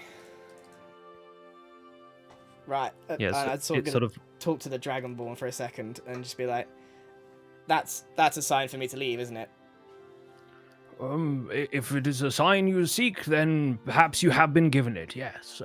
But if you need my counsel at any other point, please feel free to stop by the temple. My doors are always open to others of the clerical arts. I tell you what this interaction has given me, is I need to learn how to talk to animals as soon as humanly possible, because I am sick of hearing that duck quack at me when I could just understand it. Right, Are you following the duck? I'm following the duck. You're waddling out behind it. The duck continues up the path towards the river, and for a second you think maybe it's just gonna like jump back into the river and swim off, but it actually continues on this path that leads north. I wave towards over the to northern- Ruby and be like, "Don't worry, just following a duck." Wizard, should we get him? Do you want the cat to kill the duck? Keep your cat away from me. Do you need help? Not yet. Oh, it's And I okay, think- Mrs. Cat, you can eat the duck later. It is ad time soon. Yes, with Max following this duck away, I think we'll run some ads and then we'll check back in with Brohini Dudestone as he spars with Sir Alwyn Faraday. I have a hard time with that duck's face. That is the funniest looking duck. It's It's absolutely like angry incredible. but funny at the same time. It's Yeah, I have some fun stuff. There is let me just say there is more than one duck drawing, so I'm looking forward to revealing the other duck drawing at another point during this. I But don't in the really meantime- know what to do with the ducks. I wish I could speak with animals. In the meantime, I can show you the full image of the duck again. So anyone who Wow. hasn't caught this already, beautifully Oh, wow. rendered duck. Wow. That's a great I duck. might go and visit Little Boy's room if that's okay. Oh, please do. Yeah, Yes, if anyone needs to take a break, Oh, yeah. go That's for a good it. idea, actually. That will be it's RB both as well. angry and whimsical at the same time. Yeah, That's a good duck. the duck truly like runs the gamut. It's- Perfect. All right. While Impulse is off, I will set up the next scene. Hope everyone's enjoying a little bit of domestic D&D because it's fighting time. Ooh. I'm enjoying our little between episode gear getting. Yeah. This it's always nice to do an episode like this where there's a little bit of downtime before we really hit the gas. And speaking of which, they did mention that there was a carriage works in town if Mr. Wizard is interested in acquiring a land vehicle. I would love to. So maybe we'll head back over to Ruby and Mr. Wizard after this, and then we'll see what mystery Max has with this duck that he is now obediently following. I had no ideas for the cat, so I really had to. Oh, no, had to no, take on that one. No, I should have thought about the cat ahead of time, but I didn't. I feel like everyone knows your cats so well at this point that I think a lot of people were assuming that one of the cats was going to be like your cat, but then I decided to go in a different direction within a millisecond. Yeah, and I think of thinking. I was like, I think that's lovely. I think Mr. Wizard Yeah. having like his own character, Mrs. Cat being her own character is also just wonderful. So fully and support. Tiger is my favorite rock, so it's like I don't know. I think that They goes are with it. very pretty, yeah. So I think that's it's almost nice that she's got like the Jeb sheep kind of quality where like the color changes a little bit as you're looking at Yeah. it. Kind of thing. And now a hat. Yeah, and now a hat, and now a little witch hat. So happy. So I'm gonna get a happy. little backpack for it next. Like did you ever play is it called Stray, the game where you're like a cat walking around like Oh, yeah. like a robot society one. and like the cat gets a backpack put on it and it's so miserable for like a minute. Chad had tried to get me to play that for years, and I still haven't played it. It's a cute one. I've watched it played. I haven't played it myself, but yeah, really, really cute game. All right. Grian returns. Are the ads done? Are we ready to go? Yeah. Yeah. All right. Got an Well, hour runway now without ads. We are I have picking up 30 with. minutes. I did a 2-minute ad to give me some more runway. Yeah, how do I do Nice. that? I'll figure it out. So back with Brohini Dudestone. Sir Alwyn takes you to a wide open air practice yard. There are sort of rough flagstones, but sawdust covering the floor. and racks of wooden weapons against one wall.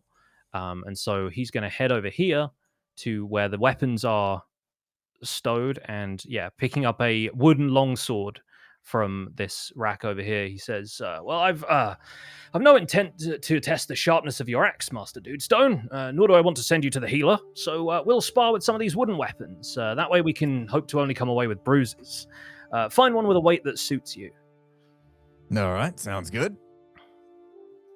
I'll go over here and I will take a look. And we have in here. he wanders into the center of the yard and just sort of casually waits for you to take up a fighting stance with whatever suits you. There are a few like wooden great axes. You pick one up, sort of heft it, and the weight feels unusual, but like it's close enough to the weapon that you currently wield. All right, I suppose this will do. All right. I actually have a couple of wooden swords made up that we are going to use for the combat. So I'm going to drag that into your inventory, and I'll take the liberty of quickly equipping that for you. This is only going to do 1d4 damage instead of 1d12, mostly because I don't want you to actually kill this guy. But he is going to equip a wooden longsword. Okay. Grian, you get an ice cream cone of someone. It's not my segment. You've got a cornetto, bless Sorry, him. am I distracting? wonderful. I'll just go. No, you're good. You're good. Not at all, not at No, all. it just caught me off guard. That was so funny.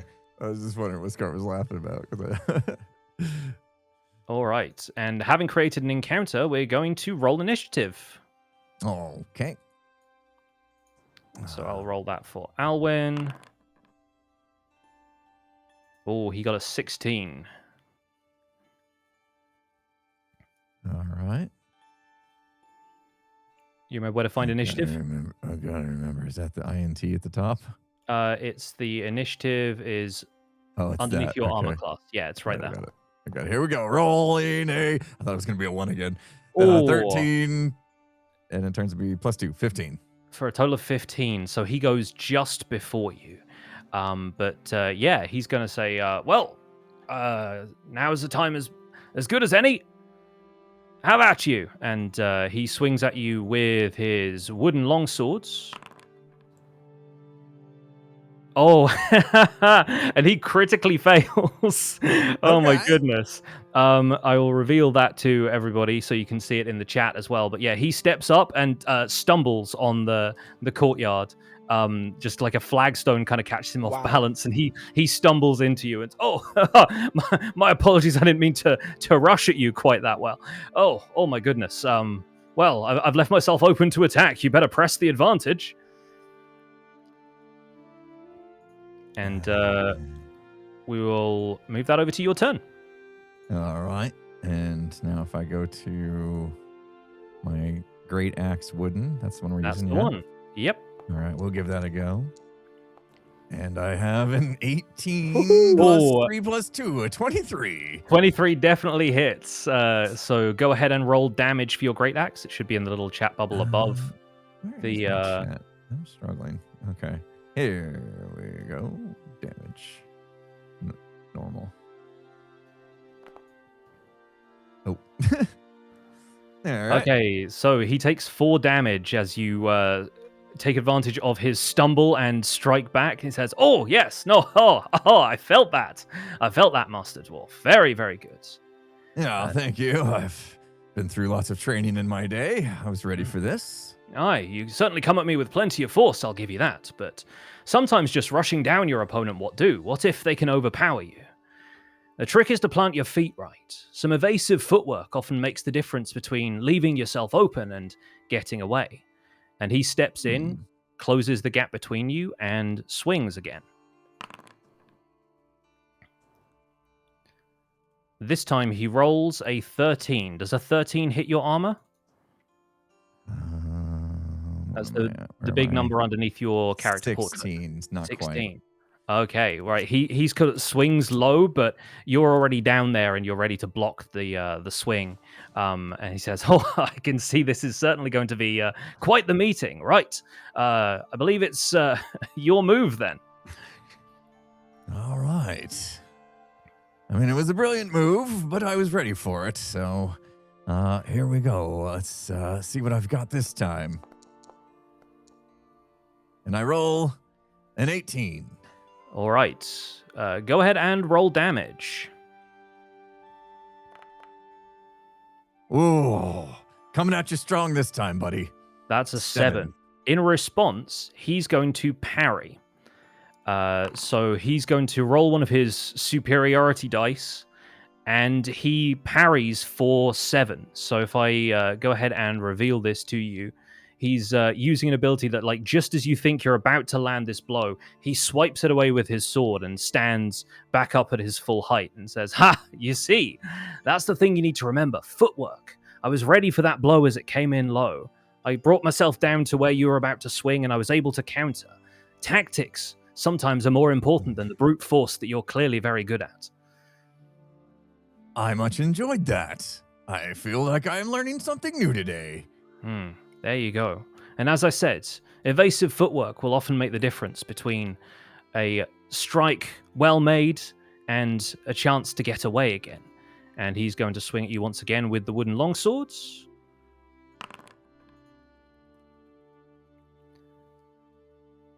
And as he does so, he's going to use evasive footwork as well. And so with that, he is able to spend another one of his bonus dice and disengages. So he swings, he misses you, but as he does so, he's able to clear the distance between you. You, like, move up to block his swing, and he's already gone maybe like 15 feet away from you. And he says, "There you go, see? It can make a difference, you know? It's just it's about the feet as much as it is about the sword arm. You get a chance to strike, but it's also a chance to create space and prepare for an attack." Very clever, Sir Elwin. I can definitely teach you a thing or two, it seems. Brute force isn't always the answer. Well, it's always worked for me in the past, but I suppose I have come close to death a few times, and some extra footwork may have come in handy. Much appreciate these lessons today. Well, I think we've more to teach each other, so bring it on. And he readies his sword. I'll come at him again with my great axe wooden. And this time, 21. Oh. Very strong today. Let's see how much we can hit for. All right, 5. 21 is good. You make it under his guard, and you can tell that he was ready for another strike, but you surprise him. You feint at the last second and go in with the wooden great axe. You clatter him in the ribs, and he kind of doubles over, half laughing and half in a little bit of shock and winded. And he goes, "Oh, goodness me, have mercy on an old man." Yeah, never underestimate the power of brute force. Aye, certainly. I won't underestimate it anymore. My turn, I think. And he steps back in, clears the distance between the two of you, and is going to take another quick swing. And this time, will he land? Oh my gosh, this guy is crit failing. Oh my gosh, I think you have winded him, and he sort of he takes a couple of steps towards you, and then sort of holds out a hand and Isn't says, this guy supposed to be schooling him?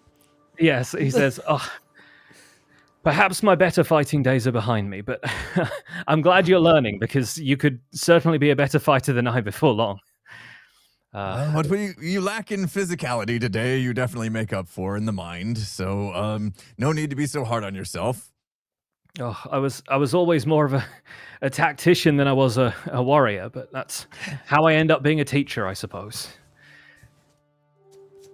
And I think the two of you maybe take a short break. He catches his breath a little bit, and some good-natured sparring continues as we move back to town to check in with what Ruby and Mr. Wizard are up to.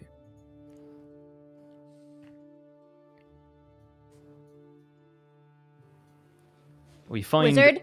Ruby having just visited the jeweler, and Mr. Wizard and Mrs. Cat enjoying the sound of the river.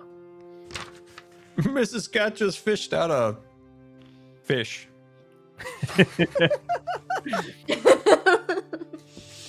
That's very impressive, kitty.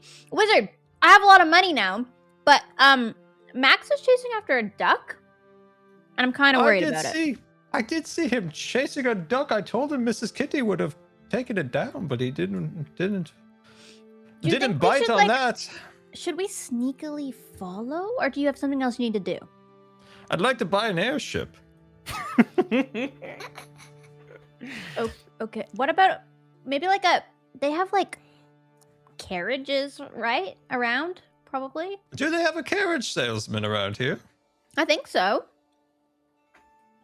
Mr. Wizard, make a perception check for me, please. Okay.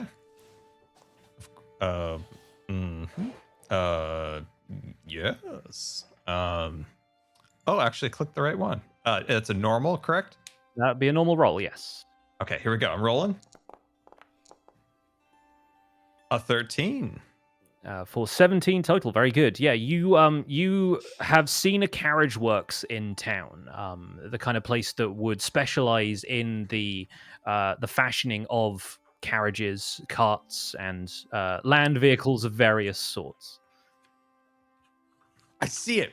Ruby, Yes, wizard. use your little legs. We're going on an adventure. Okay. It's this way. I can sense a carriage at 1,000 clicks. Is it? Clicks. Okay, yeah. So south of the Cat's Tail Inn, Mr. Wizard makes Oops, a I'm going the beeline. wrong Max way. will be fine without us, right? Max will be fine? Oh, wind it's came just up. a duck. He can handle himself with a duck. Yeah, he would say something if he wanted us to come with us, right? He would scream. Okay. So Mr. Wizard, Ruby, and Mrs. Cat all make their way over to the Carriage Works, which is honestly one of the nicest buildings in this region of town. It is this fine-looking civic building. It has this porch lined with pillars in like a colonnade, and there's this sturdy wooden cartwheel suspended in the middle, which I think Mr. Wizard would notice as a wheel of pretty excellent quality. As an expert on all things wheels, this is a great place, Ruby. Probably owned by Mr. Cogsworth himself, if I wasn't mistaken. Cogsworth? Oh yes, great carriage salesman. Have you owned a carriage before? Yes, at one time I did. And It's at the what bottom happened of to the it? Great Lake. Oh. I'm sure that won't happen a second time. Go on, Well, get that's your carriage. actually my fourth. The other one's down in the river, and the other one's down a volcano, and one got launched into the outer realm above us. Are you sure you want a carriage? Oh, I'd love a new one. Okay. Is Ruby Knock, going knock, to anybody home? is Ruby going to accompany Mr. Wizard into the Carriage I'll Works? accompany the wizard. Okay, wonderful. In that case, we'll move you over to the Carriage Works, and I'll make sure to add Ruby and Mrs. Cat into the scene. So the inside of the Carriage Works is just as grand as the outside. There's this lovely tile floor as you enter, and a massive emblem embedded into the floor of various like cogs and cartwheels and various Wow. logo of the Carriage Works here at Nailbrook. There are various attendants. One of them sort of steps out from behind this desk and comes to greet you as you enter. It says, "Oh, hello, welcome to the Carriage Works. My name is Pillsbury. I'm the coach master here. What do we owe the pleasure of your visit?" Oh, I knew a Pillsbury in another realm. Oh, he was a funny fellow if you pinched him in the stomach. Anyway, we are here and inquiring of a great carriage. We need a carriage that can carry both a stout man, a man who likes to do backflips, a cat, and this little lady over here. Wonderful person. Yes. Do you have we get such the a red one? beautiful... Ooh. And you see, further in, there are lots of carriages on display, sort of on various trestles and stands, as though sort of trophies have been arranged. The finest carriages that the Carriage Works offers commercially. And Pillsbury says, "Well, yes, these are our standard models. There's a slightly sturdier iron version, of course, but much heavier, more for carrying loads from the mines and that sort of thing. But for personnel transport, of course, these are they'll do for people much as they will do for supplies and the like. But we various covered wagons as well, if you'd like to step through to the workshop." Oh, I'd love to see your covered wagons. Now, what kind of wood are we working with today? Only the finest oak from the Oh, local courtesan nail- or strip sawn? uh, Or the- plain sawn? There's a courtesan here and there, and yeah, we have a little Nailbrook pine from up in the hills as well. You mixed pine with oak? Oh, we never mix. What do you no, think? no, I'm no. a fool? I'll only No, take no, a no. solid oak. Of course not. The pine is its own model, you see. The Nailbrook pine is quite sturdy, we have found. When treated well, of course, with the right stain and everything applied to it, it's very, very hard wearing on these roads, especially with the Northern Pass obviously being the majority of the travel from here. Yeah, you are ushered around the showroom. There's a sort of step into my office kind of moment. Ruby, don't let him trick you. Pine is not a sturdy wood. We're looking for courtesan white oak. We'll take nothing less. Do you have enough money for this? You'll see me work my magic. And Dang. Ruby sort of follows along as Mr. Wizard is brought around, and some wheeling and dealing happens. But yeah, various models of cart are shown to you. There are some with like cover and half cover, and like a sheltered spot for the rider. And the attendant is very keen to show you all of the carriages under construction, and the sort of various teams of artisans like gnomish and human all sort of working on the various bits and fastenings and tinkerings that happen with some of the sturdier carriages. And eventually Pillsbury says, well, if you'd like to step through to our office here, I can talk you through a list of prices if you're interested in purchasing one. Of course. I'd love to get a turret on top of these. Put a nice big crossbow on top. Oh, it'd be wonderful. Well, I think a crossbow would certainly be. Are you looking for siege weaponry? Perhaps you've come He's to kidding. somewhat the He's wrong place. just a carriage. Right, you are. I'm not familiar with this. Forgive me. I take this so seriously often when He's got a strange sense of humor, this wizard, but he does want a carriage. Oh, what a great carriage. Well, I want a carriage when people see us coming, they take note. Well, absolutely. Well, then you'd probably want a covered wagon. It certainly makes a good impression. You can do what you want with designs on the tarpaulin and so forth. I don't like getting wet, so a covered wagon is a must. Absolutely, and certainly has enough load to carry your companions. As you said, you were traveling with many, not just the young lady here and the. Where's the cat got to? I don't know where Mrs. Cat has gone to. I even had two other companions that are gone, and apparently there was a duck involved at one point. Well, We're quite the party. Sounds like you keep some interesting company. Well, let me talk you through our price list. A covered wagon would be the standard model would be 45 gold pieces, 55 if you want the deluxe model. Of course. That comes with all of the extra trimmings, and we can embroider whatever design you wish upon the side and everything. Then you'll be after some sort of pack beast to drive it, presuming your cat is perhaps a little small for the job. A donkey or a mule would cost you 8 gold pieces. A draft horse would certainly be a more sturdy beast, but would cost you a good deal more, something in the range of 50 gold pieces. And then there's bits and bridles and a pack saddle for the beast, of course. So you're looking at somewhere in the range of 100 to 105 gold pieces if you want a draft horse and the deluxe model cart. Oh, we want the deluxe model and the draft horse, of course, and maybe throw in a cat scratching post in the back. Oh, well, I'm sure we have some odds and ends of wood that will no doubt amuse the cat. Yes. That'll be so 105. If you're willing to sign that off, we'd be happy to furnish you with a cart. When do you need it for? We need it immediately. We need it for tomorrow. Oh, for tomorrow. Oh, you must be leaving with the Mythreach caravan, right? Yes. Well, yes. No, we can certainly do egg. that. We're on a quest for an egg or something, a duck egg or We're something. going to Mythreach. All right, you are. Well, yes, no, this will be an eye-catching caravan on your travels, I'm sure. And he starts sort of drafting up various ledgers and things. Hold on. Since this is such an important deal, and we're going on such an important mission, couldn't you strike a deal for us? Oh, Can well, I do any like can I roll anything to get like a super deal? You can certainly try and make a persuasion check. What are you trying to throw in? Like, how are you sweetening the pot for this deal? It's a good question. I want to get this for nearly free. Oh my god. That's gonna be a pretty high roll. But yeah, like how are you trying to persuade Pillsbury that he should give you this save wagon? the town, Scar. Use that. Yeah, good. Yep. Okay, I'll do the towns. And we saved the town from the fever chills and the horse. So it could be paying us back for all the deeds that we did for the town. All right.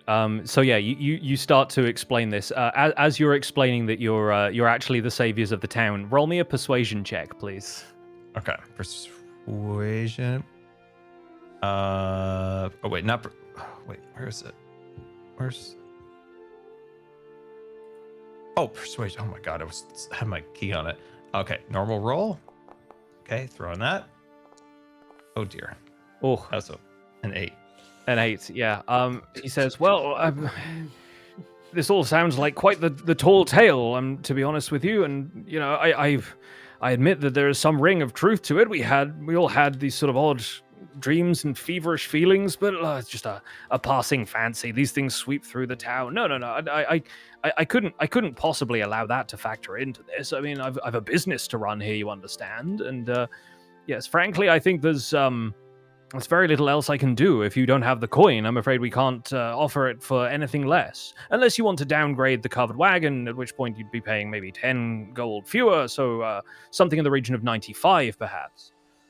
What if I threw in a fine dress? Ruby, hand over your dress. No, what? That's not part of the. Absolutely not. I'm certainly not going to barter for the young lady's dress. This is not that kind of establishment. Please, show some decency in this place. This is a house of heritage.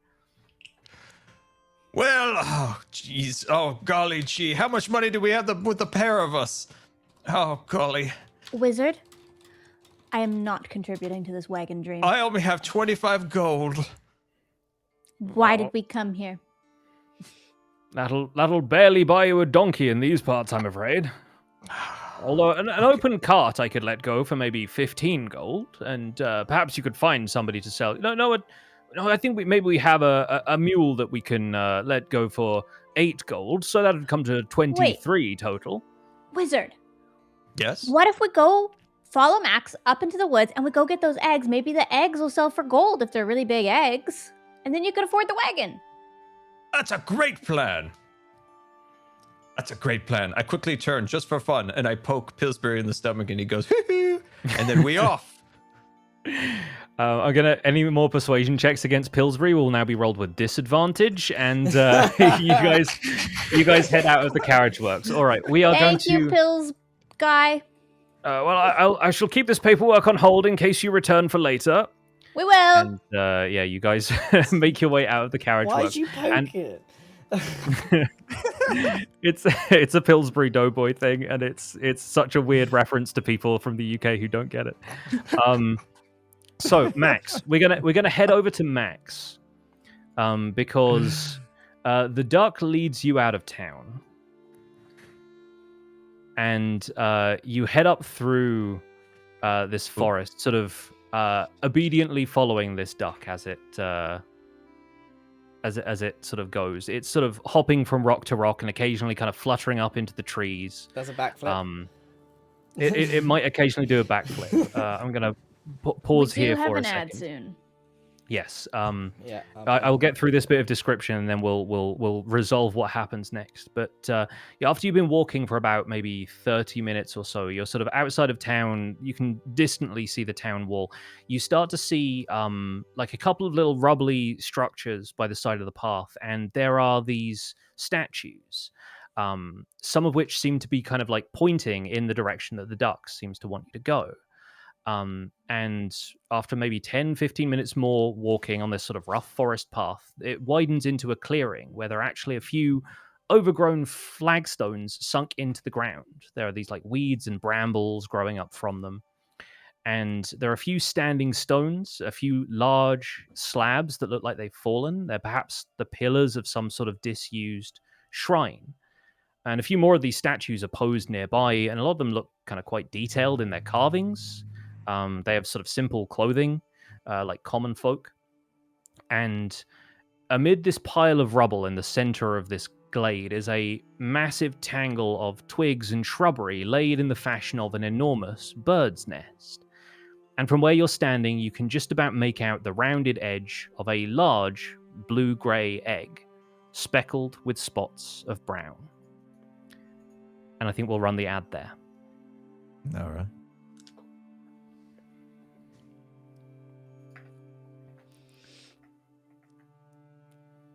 Is anybody else's forest not loaded? Mine loaded. Oh, mine loaded. It took a minute, but it did load. It did take a little bit. Mine is still not there. I definitely am gonna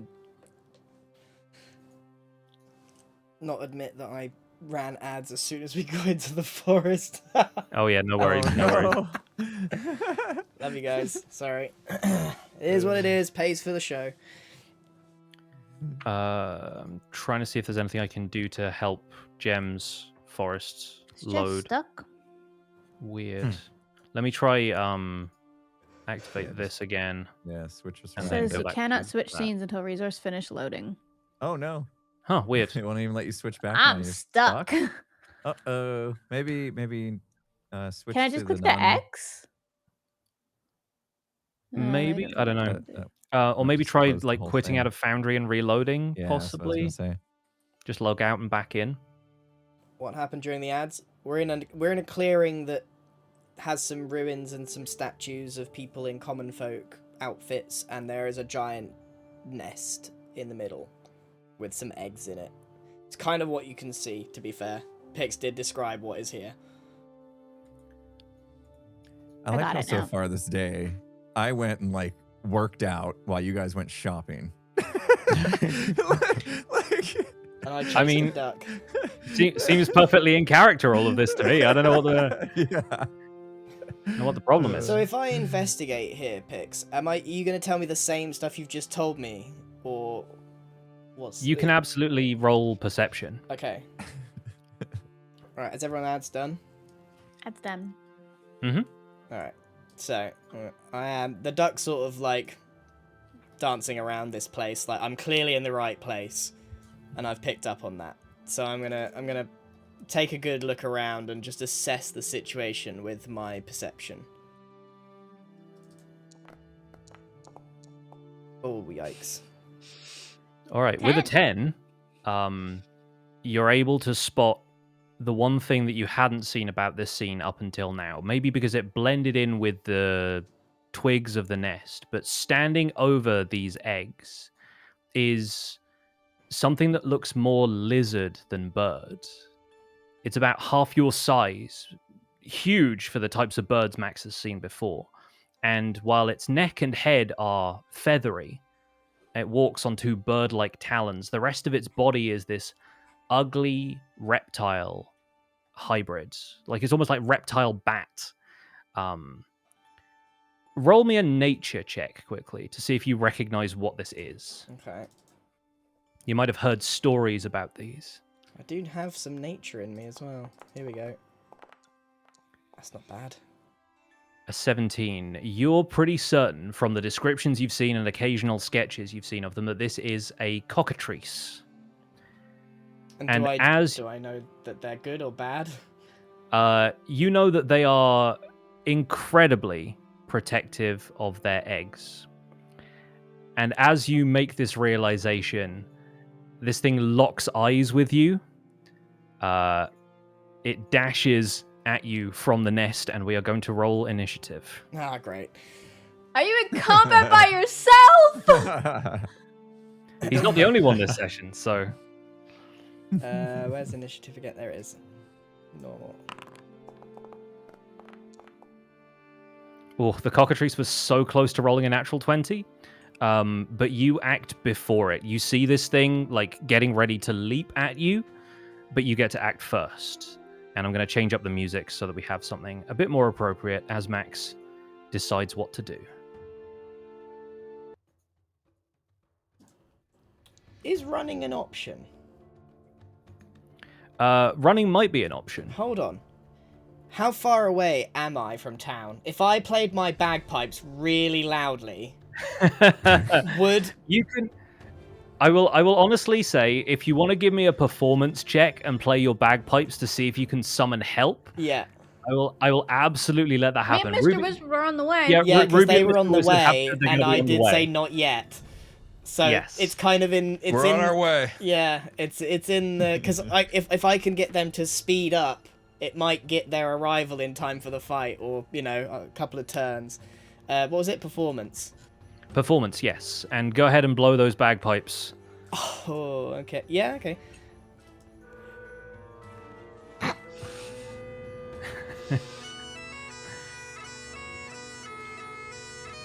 So, I hear it.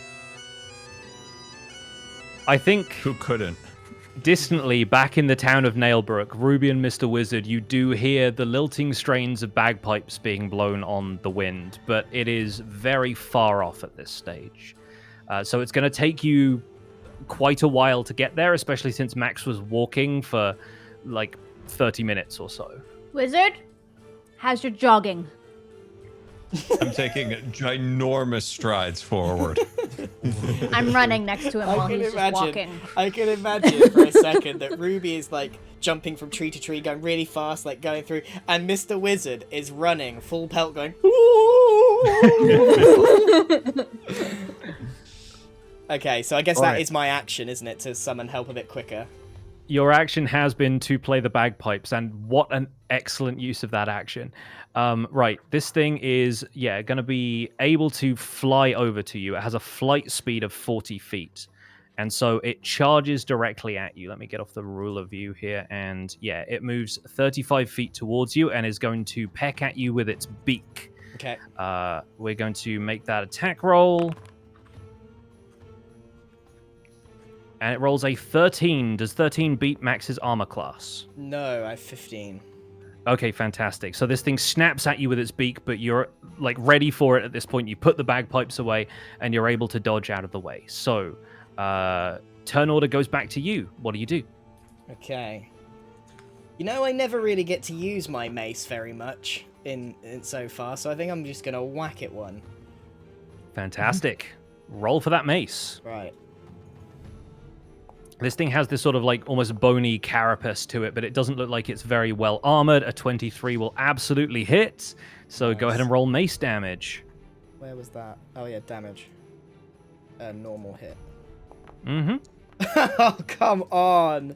Oh, well, that's still a 5 because you Yeah. get +4 because of your strength modifier. So that is not bad. All right, this thing takes 5 damage. You clock it upside the beak. And it immediately comes back snapping for more and is going to take another bite at you. Let's see how it does. All right, and that's a 17, so I believe that hits, correct? That does hit, yeah.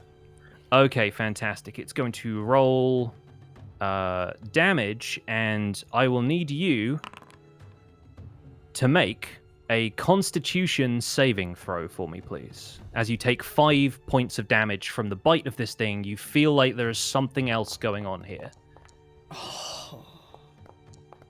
Oh, but that halfling luck kicks in, and, and it rolls 2 ones. What? Oh my goodness. Okay, well, unfortunately, Constitution saving throws, it's a crit fail, but like crit fails only really count in combat, so this doesn't have any additional effect other than you fail the save. And with the first failure of this, you feel that the bite of this thing has done something to you, and like you start to feel your skin stiffening where it bit you, like something like maybe it bites you on the leg or the arm or something like that, and you feel like your muscles kind of tensing up. This is going to apply the restrained effect to you, which means that you can no longer move. Your speed is reduced to 0, which means you're stuck in place, and your attack rolls are going to have disadvantage. Now, note this is attack rolls. That doesn't necessarily affect your spell casting, but you have disadvantage on dexterity saves, and attack rolls against you will also have advantage. That's not Um, good. It is back to your turn though. So what does Max do as he feels his skin like start to seize up and stiffen? Right. Have I got anything that helps me out of this problem? I don't have. No backflips. I have cure wounds. If only you asked your friends to come with you. His new friend is a duck. He traded us in for a duck wizard.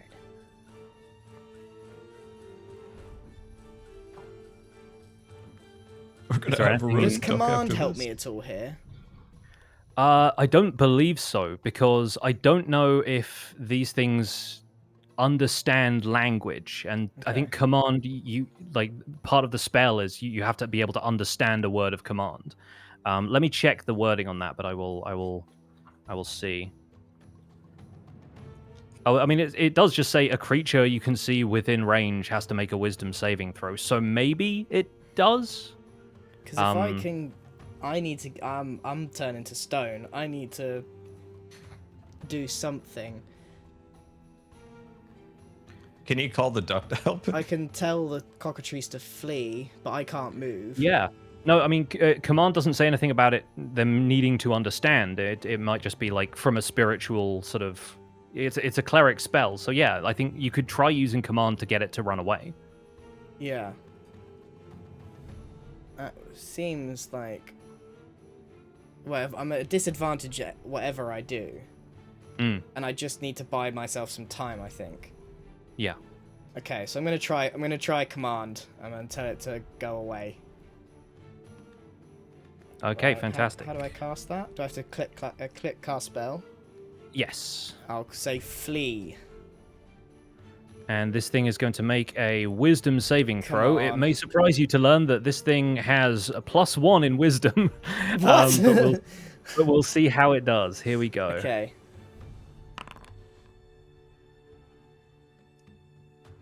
It just about succeeds, matching your Oh. 14.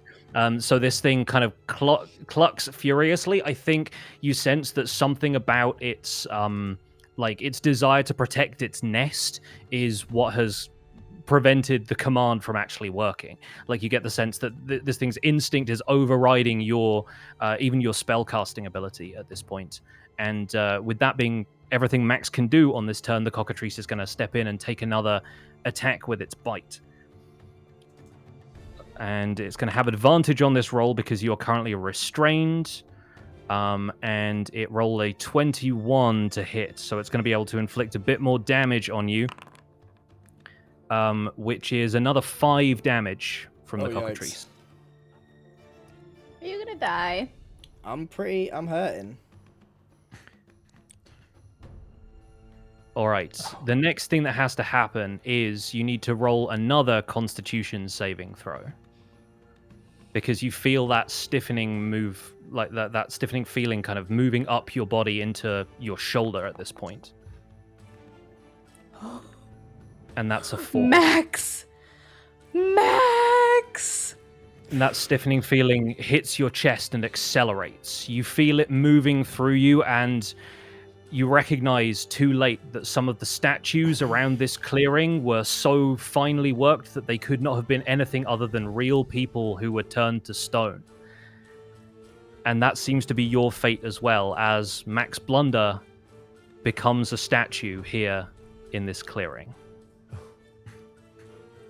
No! Oh no. And combat is going to end there. Mr. Wizard and Ruby, you begin your walk up to this clearing. We're running. You're running still, yeah. You begin the climb, sorry, up to this clearing. And I'm going to change the music to something a little different here, as we continue this scene. There we go. All right. Max. You don't know how long it is. You don't know how long it's been. Your eyes are sort of glazed over, looking inwards. You feel something land on top of your head. There is a soft cracking sensation and the feeling of some sort of liquid slowly oozing down the side of your head. Then you realize that you can feel your head again. Then you realize that you are thinking, and your eyes are open, and something is still balanced on top of your golden hair, but the rest of your body feels numb. You feel whatever is on your head push off. You hear the flap of wings, and a bird-like shape flutters down in front of you. The duck lands on the flagstones and turns to face you. Blimey, that was a close call, kid. You was almost architecture.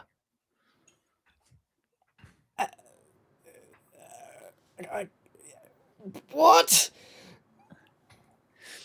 Behind the duck, the cockatrice stands frozen in its nest, completely unmoving, as though it itself has turned to stone, although you can sort of see this slight twitching to it. Is it just my head that can move right now? Yes. I mean, it like the rest of your body is slowly starting to come to life, but you get this sort of ooze dripping down you, and you start to smell. It sort of smells loosely like an egg. Yeah, I think I got the picture that there was an egg on my head. Have I died? Are you real? Do a backflip. Oh, blimey! Here he goes again with the do a backflip. Do a backflip. Gosh, I'd say your head's just for decoration, but frankly, the rest of you is for decoration. Your head's the only thing that's moving. All right. Give me a second. I will attempt to backflip. The duck rolls to backflip. Gets a 12. So I think it sort of flaps its wings, like does a little quick loop-de-loop, and then lands back in front of you. There. Happy? Yes. It's you.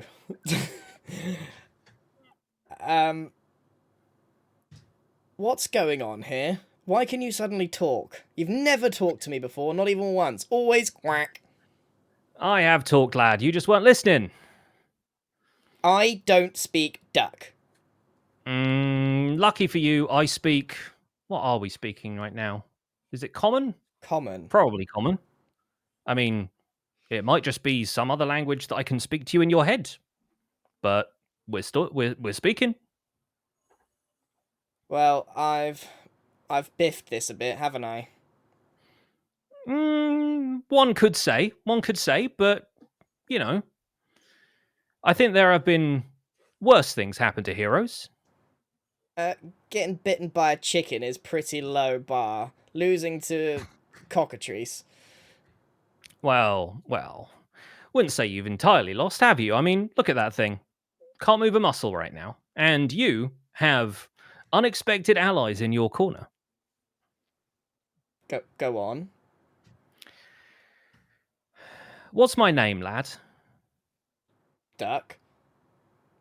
I Ross. mean... It's good to see that worked. No, lad. No, I'm not Bros. That blockhead wouldn't lift a finger to save you. It's a numbers game, see? Why bother with divine intervention when you've got millions leaving offerings at your altar? But in my case, I had no alternative, because I need you. You need me. Yeah. Be honest with me now.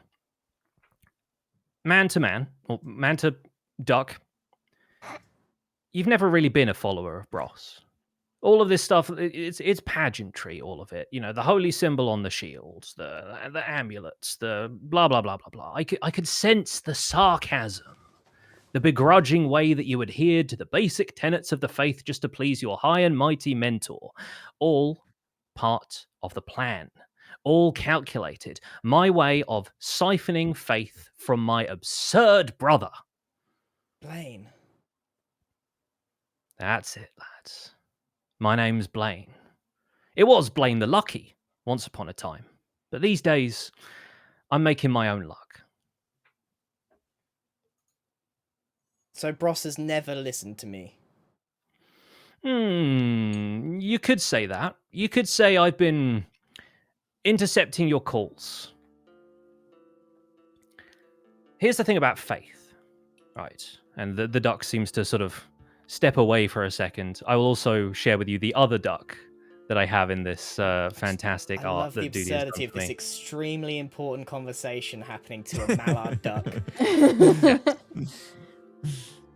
This is what, I love Oh it. my god. as the conversation continues, this is the aspect Blame the Lucky takes on. It says, when you've got entire cultures who believe in you, right? You start to waste it. You get comfortable with abundance. You leave food on the plate. You don't cherish the taste anymore. But when you're faced with scarcity, every scrap matters to you. And you start to focus on cultivation. How can I refine this rough stone into something beautiful? Now you've always believed in something else, something a bit less stuffy and traditional, something cutting edge. I am that something. I think you've always, in an odd way, believed in me. And I'm glad you did, lad, because I've honestly started to believe in you. Even though I've been following your brother, or on paper at least. On paper, that's the trick, you see. On paper. Where's the contract? It's what you feel in your heart, lad. Well, Rufus always told me that Bros was the way to go, and that you weren't to be talked to. I feel like Rufus and I might have seen eye to eye. But here's the long story for you. Eons ago, my brother got tired of having to give me my share of the fun. So he decided to pull a prank. And in his usual way, he wildly overestimated the effects. While I was manifest here, on the material plane, he got me kicked out of the Pantheon, contrived to absorb my followers into his own, and my influence all but disappeared. And only a handful on the fringes continued to believe.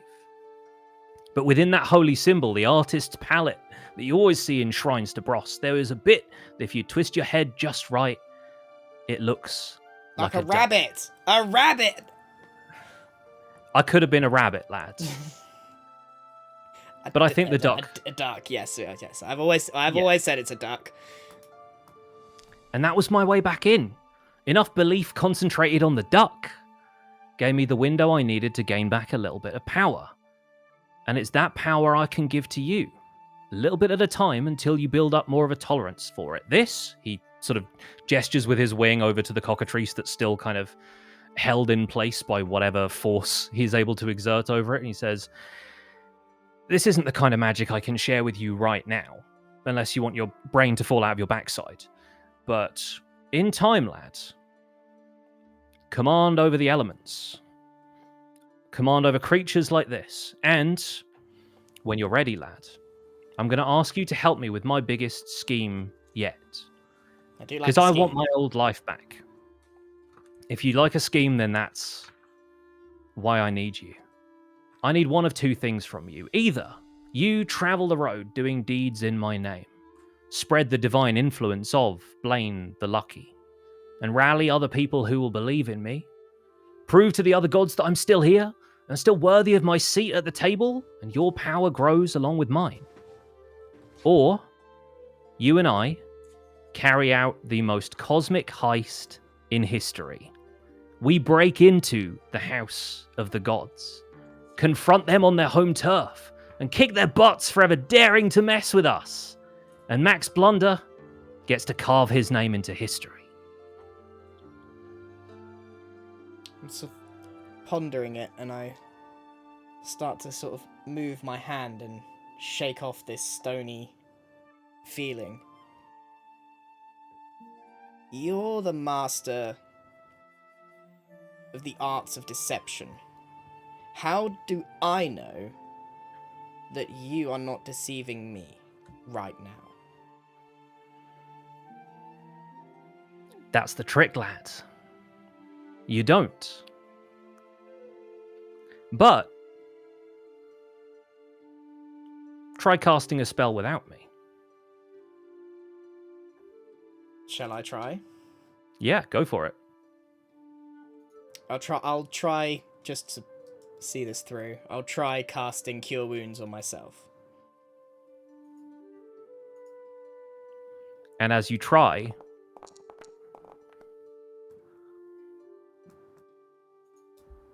nothing happens. The duck has this, like, concentrating feeling. Like, he's sort of emanating this aura, and you can tell he's, like, squinting ever so slightly. So if this might be worth me just putting this to bed so I can absolutely go down this path. I'm going to roll for insight? Is that right? Okay. Yeah, roll insight. To try and figure this duck out. Yeah. Please give me a decent number. 18. An 18 is pretty good. You're talking to a duck, and that seems like an absurd enough set of circumstances as it is, but the cockatrice that so easily ran at you earlier is now frozen in place on the nest behind you, and you feel this pull towards this duck in the way that you felt it earlier in the shrine when you were trying to reach out to something divine in that space, and something about it just clicks for you. You think, this might just work. It's the most absurd possible thing it could be, but you trust this duck, possibly with your life. I look him dead in the eye. And I crack my eye and I salute the duck. And I just say, whack. I knew you'd come around, lad. Let's get back in the fight, yeah? And the cockatrice starts to move again. Wait. You and Ross are two sides of the same coin, correct? Yes. So do I need to change my shield? Is this still okay? Is this good? Do I need to draw a rabbit duck on it? We'll work on it, lad. We'll work on it. Right, the duck is going to roll initiative as well. No way is the duck going to fight. Yeah, he is. All right, the duck rolled a 20, but has a -1 for dexterity, so it is a 19. And the cockatrice rolled a 3. Max, roll me initiative, and let's get back in the fight.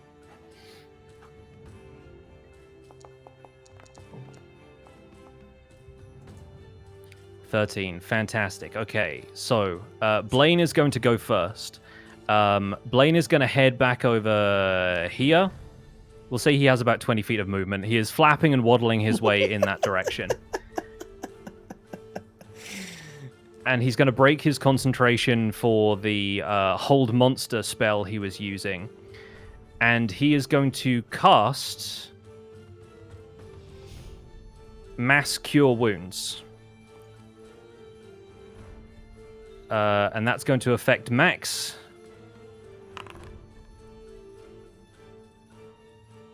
You are healed for 31 points of damage. Oh, jeez.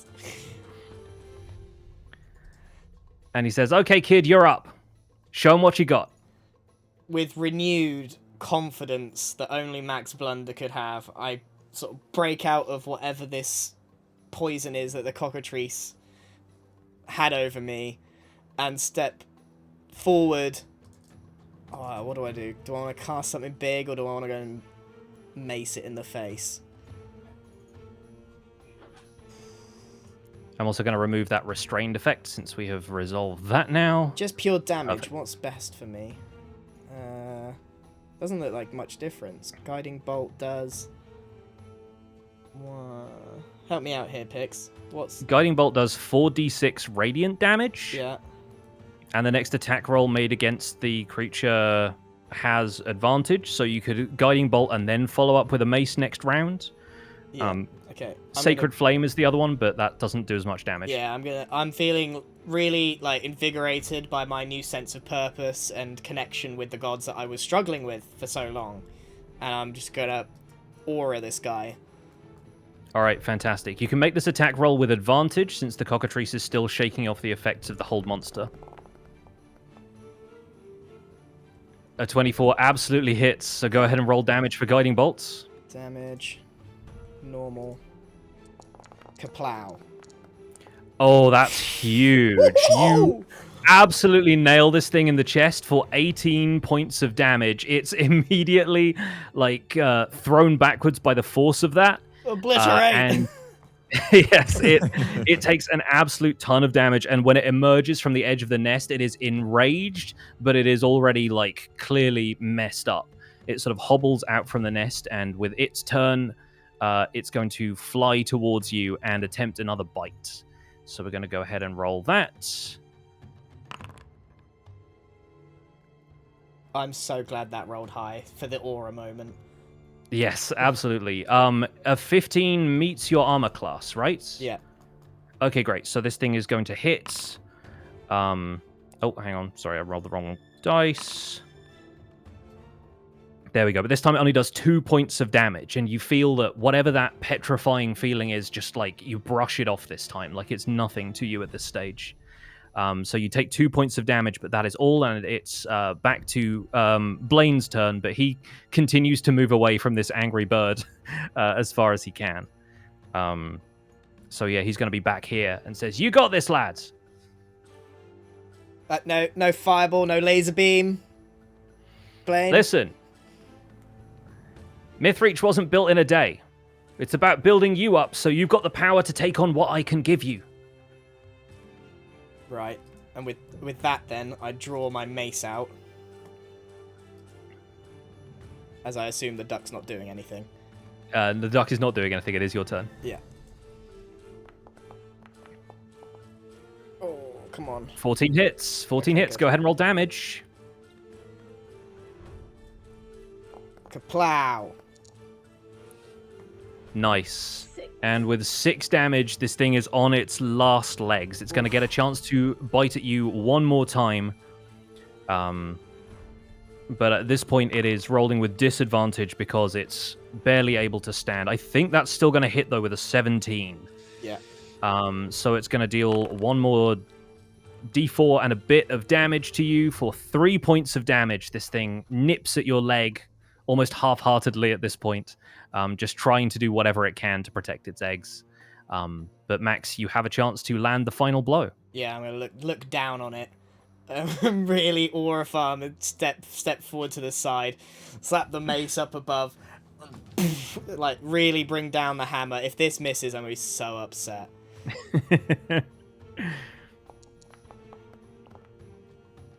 No, with a 17, that definitely connects. Roll that damage and let's see how you end this thing. Boom. All right. With 8 points of damage with that mace attack, the cockatrice crumples to the ground under the force of your mace. And we're out of combat. Whew. I sort of turn to Blaine and go, lucky we didn't panic. I knew you had it in you, lad. And at this point, I think Ruby and Mr. Wizard arrive on the scene. So bear with me while I drag And your with an character ad. into the scene. And with an Yes, ad. Good time for an ad. we'll run an ad there. I think it already went, but all right. Yeah. That was awesome. That was cool. That kind of played out narratively roller very coaster. well. The dice are excellent Why is it a collaborators. duck? Because Pixie Embian Who, said, which what animal? one of you chose duck? Was it Pix or Grian? Uh-huh. Now Max isn't a statue anymore, is he? No. I'm out of just. Okay. I was 100% going to tell Ruby Can we we could sell the statue for understand the the cards. duck? Or Huh? does it sound like Max has just been quacking to us as we approach? I mean, you arrive as he lands the final blow on the cockatrice. So yeah, Max, you see Max just like You just absolutely see- pulverize this like mutated lizard bird bat hybrid in front of you. You just saw me aura farm and just absolutely decapitate this cockatrice. But he looks like he's talking to himself, right? Like we don't know anything about The the duck's duck. gone. Right. Right, I got 20 seconds. Can we get a small recap? I just obliterated a cockatrice after finding my god. That is the best small recap I can do. God appeared to him in the form of a duck and said, "Let's break into the Pantheon," basically. Yeah. And gave him the power he needed to absolutely whomp a cockatrice. Also, did the duck poop on his head at one It point? put I an felt like egg there on was my head. there was some It laid implied an It's poop. an egg. egg. it laid an egg. Egg just drooped down. That was great imagery on all that. Man, what if I didn't turn to stone? I mean, it could have happened that way. Yeah. Could have missed it all. Right, we're back. Got an This hour. whole Dice time is I've just been good. in the tavern, just drinking pint after Yeah. pint. You guys can Yeah. come back. I'm just toast. Yeah, I think Brohini and Sir Alwyn have moved on to like beers with mates after after a Yeah. hard day's work. We got a pack of cards. Ruby and Mr. Wizard, you arrive breathless and panicked, having heard Max's the shrill bagpipes. You arrive in a forest clearing to see him standing with his mace over the decapitated corpse of this cockatrice, which Mrs. Cat seems very interested in. A tyrant. Nice of you to show up. Max, Eggs! Oh. I found the eggs! good job. Was it easy? What happened? I'm not keen on sharing the details of exactly what this duck is asking me to do because I feel like the heist and the deception is something I'm keeping to myself for now. There's a chicken guarding the egg. I'll be honest, the eggs are disproportionate to the chicken, so I don't really want to think about how it laid them, but there they are. Do you think we could sell them? Wizard wants a carriage. I was hoping they were gold. There's some kind of blue. That will fetch a We handsome can sell price. blue. I'm Yeah, but eating it's these gold. eggs. I'm just going to put that out there right now. Max, You are Max, not selling Max. these eggs. Not Think a about the chance. carriage. Not a chance on this earth are you taking those eggs to sell for 2 or 3 gold. Not a chance. They are going in my stomach. I am starving. Hold on. We should see how much they're worth before they go in your stomach. They're just Max, big I don't think you eggs. understand. We're getting a carriage of courtesan and white oak. What if they're worth like 50 gold? Would you want to eat 50 Why gold? do we need a carriage? We're getting our own caravan tomorrow. We're just joining the parade or whatever. We're going that You can't way. join a caravan without a caravan yourself, you fool. We could just hitch on one of theirs. With our Have eggs. you? You don't want to have your own? I don't need... Can't you cast one? I can cast a hoverboard. But that's What, a so- personal hoverboard. I'm sure we could all cram on it. I'm gonna go up and let's have a look at these eggs. Why am I so small? I'm gonna go up to these eggs and have a little investigate. I will say that the eggs look probably too big for you to carry on your own. And Like massive. Mr. Wizard could carry one, and Ruby could carry one. We could also get a cart that would carry all 3 of them. I think this might be a hoverboard situation. Hoverboard Can us. I? Can you Can I make it cast? bowl shaped, please? Can I create the tester's floating disc to carry all 3 eggs? Absolutely, you can. Can you make sure it's bowl shaped? If it's flat, they're just gonna roll off. I am casting a spell to create as Max would say, a bowl that is big enough to carry all 3 eggs. All right, fantastic. Yes, These eggs are even bigger than I thought if they're hard to carry. That's why we It's, should sell them. I think something about the size of the eggs makes it really difficult to like get your arms around, and you're worried about breaking them on the walk. Yeah. And so, yeah, I think Mr. Wizard's disc is apparently 3 feet in diameter, which is a decent sort of size.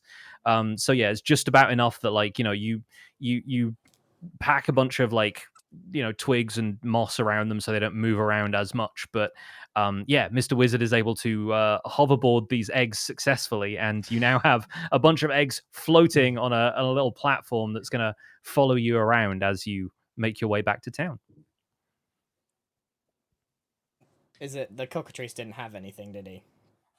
No, the cockatrice didn't have any loot that it dropped. I assume so, 'cause it's a chicken. Its mangled body is lying on the ground, but I think the eggs at this point are the loot because you've at least heard from Hal that they're going to make a heck of an omelet, and who knows, there might be some people in town who are interested in. And there's nothing we parting can do with to some these gold. statues to bring them back. No. If you want to roll a roll me another this would be like a history check. I think give me a history check. Wizard, you're up. You've got all the history, right? Oh, yes. I've got Let me plus take two. a What have look you got? here. What have you got, Scar? I've got plus. My history, Denver? I've got +2 on history. I got +6. Yeah, all right. You're up, Patrick. All right, I'm rolling. Oh, come on! Nat 20. Come on! Oh! Mr. Wizard, you immediately understand what's been going on here. Like, there's the cockatrices on the ground. You've heard of cockatrices before. You recognize that there are some very kind of fine statues. It's a miracle that Max wasn't turned to stone himself, because cockatrices are known for doing this sort of thing. And you recognize that, like, after a little while, the effects of it wear off the way that spells tend to do. This is more like a natural kind of toxin secreted by the cockatrice, but it is something that only petrifies people for a given length of time. Sometimes it's as short as a day, sometimes it's as long as a week, but these people may just be here as, they've been kind of foraging for stuff recently. And if there are any sort of disappeared people in town, maybe they'll find their way back to town before long. It was good we did show up here, because these people may turn back into humans again, and we could use that as bartering chips for the wagon to say that we saved the town again. That didn't work the first time you did it. I don't know why it would work the second time. So Pillsbury and I have a special connection now that I poked him in the stomach. Travis, are you saying that these statues are just going to turn back to normal? He's saying that people... Yes. Well, give them time, and they'll start turning themselves back. You were bitten by the cockatrice, correct? Max, how did you avoid being a statue? Yeah, that's a good question. You should be a statue, young lad. That's a miracle. I look Ruby dead in the eye and do a backflip.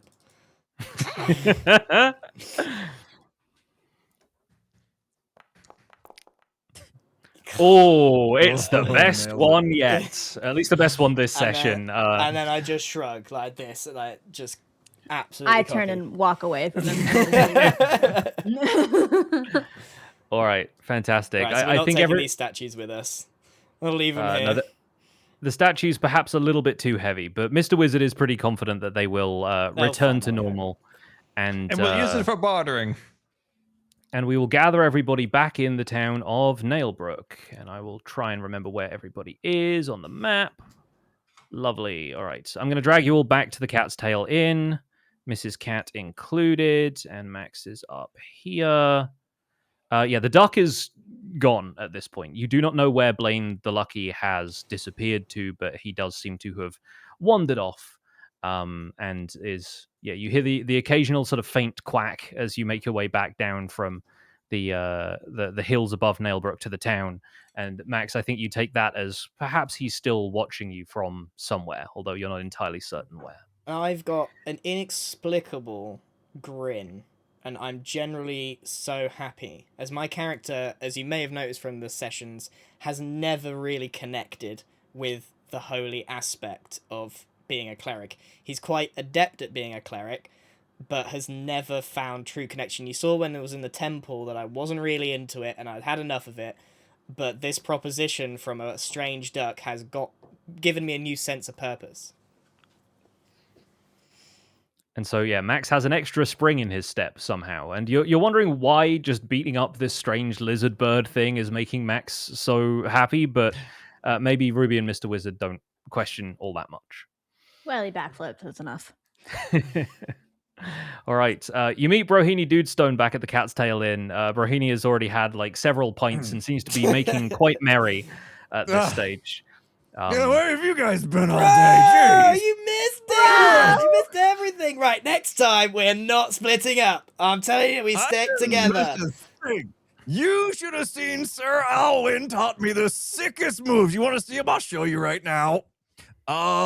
Let's roll for some acrobatics up in here, guys. You gotta see this. It's Well, so cool. what did he teach you? I'll show you. Hold on a second. Where's my acrobatics? So I'm did gonna show Bro you right actually now. learn how to parry in this? Oh dear. All right, well that wasn't the best I've seen today, but No. it was something. The parry he attempts is sort of like a backflip parry of his own division that doesn't quite land. But yeah, you get the sense there is a little gleam in Brohini Dudestone's eye. He has been taught a couple of things that might be brought to bear at some stage. Proud of I'll you, show bro. you tomorrow when I'm feeling better. You'll see. So what have you guys been doing all day? What'd you buy me? Oh, Wizard needs a carriage. were we supposed to buy Bro a gift? Yes. I assume that's what you were gonna do when you went to the store, and I So went to I'm the. gonna, Unless you fit into a dress that fits a 4-foot tiefling, I don't have a gift. I look No, in my maybe later. pockets, and I pull out the map. Here you go. And I chuck the map towards him. Max, you know I can't read this. I'll tell you what. I'll put it back in my pocket then. No, thanks anyway. Well, I learned some sick moves. I'd love to hear what you guys have been up to, though. I think at this point, Hal comes in and sees the 3 giant blue eggs floating on the hoverboard. And says, Just the man I want to see in a time like this. Check it out, Hal. Eggman, look at this. "My word, Mr. Blunder! I thought I'd never see another one of these eggs in my lifetime. You brought me 3. You've already seen one of these? Oh, of course. You said this morning. Yes. No, this is exactly the egg that the adventure. They never said what the creature was or anything, but perhaps they got away with an egg from its nest. But you found 3. Did you see the beast? That obliterated it.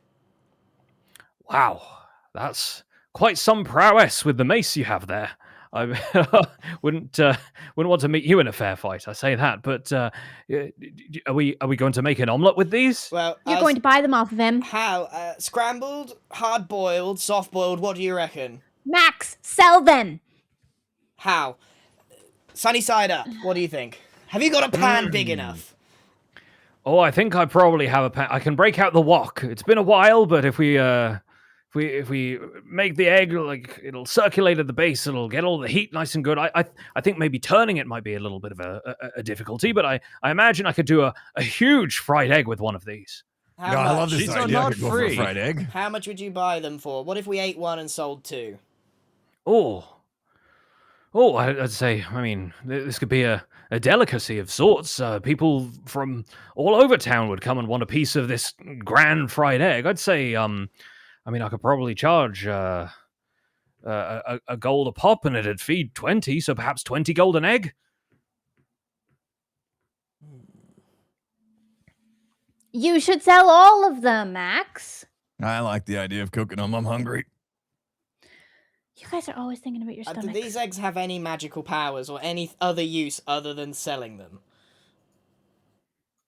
You want to make an Arcana check on the eggs? Yeah, I kind of do, just in case we're not... Because this is a magic egg. It's massive, surely. Scar, what's your Arcana? guessing Let it's me better than look. Mine's +2. Arcana is +8. 8. You are OP. All right. Benjamin, what do the eggs say to you, magic-wise? Oh no, let me pull out my wand. All right. Arcana Lana Hoodie Hana. Yeah, that's a not magic a spell. spell. That was definitely a spell. Well, maybe it wasn't the right one.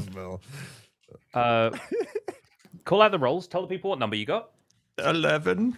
To be fair, that's you rolled a 3 and you still get an 11. That's pretty good. I think you've not heard of cockatrice eggs being used in any spells where other eggs wouldn't do. They're fairly mundane eggs. They don't have any kind of innate magical property to them. Let's sell all the eggs and get some steak. Thank you. No. You're really going to sell me all 3? Well, I don't know what else to do with them, and I don't know how long Mr. Jonathan can keep up this hoverboard. I leave for 2 seconds and you get the hoverboard out? What the heck? He can Tense make it a is walking bowl. distance. Bro, he can make a Broken stand on it. bowl. It's starting to kind of flicker a little bit at the edges, and so you sort of take the eggs off and put them on a table quickly. And Hal goes behind the bar and starts counting out 60 gold pieces. Is there? And I sort of say to the group, is there any world we don't want to hatch one? Can we have a pet cockatrice? We already have a cat, and I feel like that's more than we can handle. And we got a duck wandering around. Whatever happened to the duck? Ugh, It turns out these hideous beasts need to be so close to me. turns out it was just a duck. Just really wanted me to go that way. Peculiar, peculiar, peculiar. I don't believe you. Wizzy, take your cat. Was it called? Get it away from me. I think I'm allergic. Oh, I'm so sorry, Mr. Bro. Why don't you stand on the hoverboard for a minute and just have a little fun? Oh, that sounds great. Thank you. I'll do that. Brohina Dewstone does some kick flips on the hoverboard around the bar. I have in my inventory the cracked fire opal, and You do. it does say it was once worth 1,000 gold, and it now renders the much less useful. Is this? I should have really. I didn't give it an opportunity to sell this, so I might ask how much it's worth, or should you? Do you think I should keep it, squad? Go to the jeweler. Is it? Do you think it's just a sell thing or something to keep? Well, we need a carriage. We do need a carriage. All right. With that, we could get an upgraded carriage. How? Yes, Mr. Blunder. So- Here's your 60 gold pieces if you're happy for me to take these eggs off your hands. Are you cooking any tonight?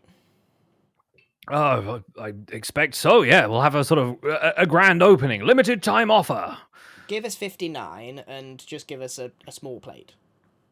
Oh, right you are, Mr. Blunder. 59 it is. And he takes 1 gold piece out and hands you the bag. So add 59 gold to your inventory. And I take the fire opal and I just sort of hold it like this. You know, you for a bartender, you seem to know everything about everything. Do you know if this is worth selling?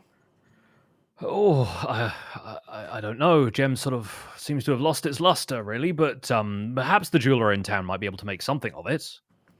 Right, okay.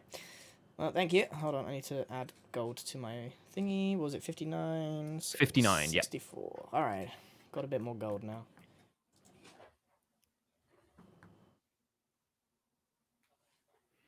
Shall I head to the jeweler, or are we gonna rest of the inn? I need to just sell this for gold if we're selling it for gold, team. Yeah, go. Let's go to the jeweler. Yeah, we can sort of hand wave that discussion a little bit. We'll say you head over to the jeweler. Yeah. The jeweler sort of regards this cracked opal and says, you know, maybe there's like a little bit of it that could be saved, like a little bit that still has its luster, and she'll take it off your hands for 25 gold. 25? 25!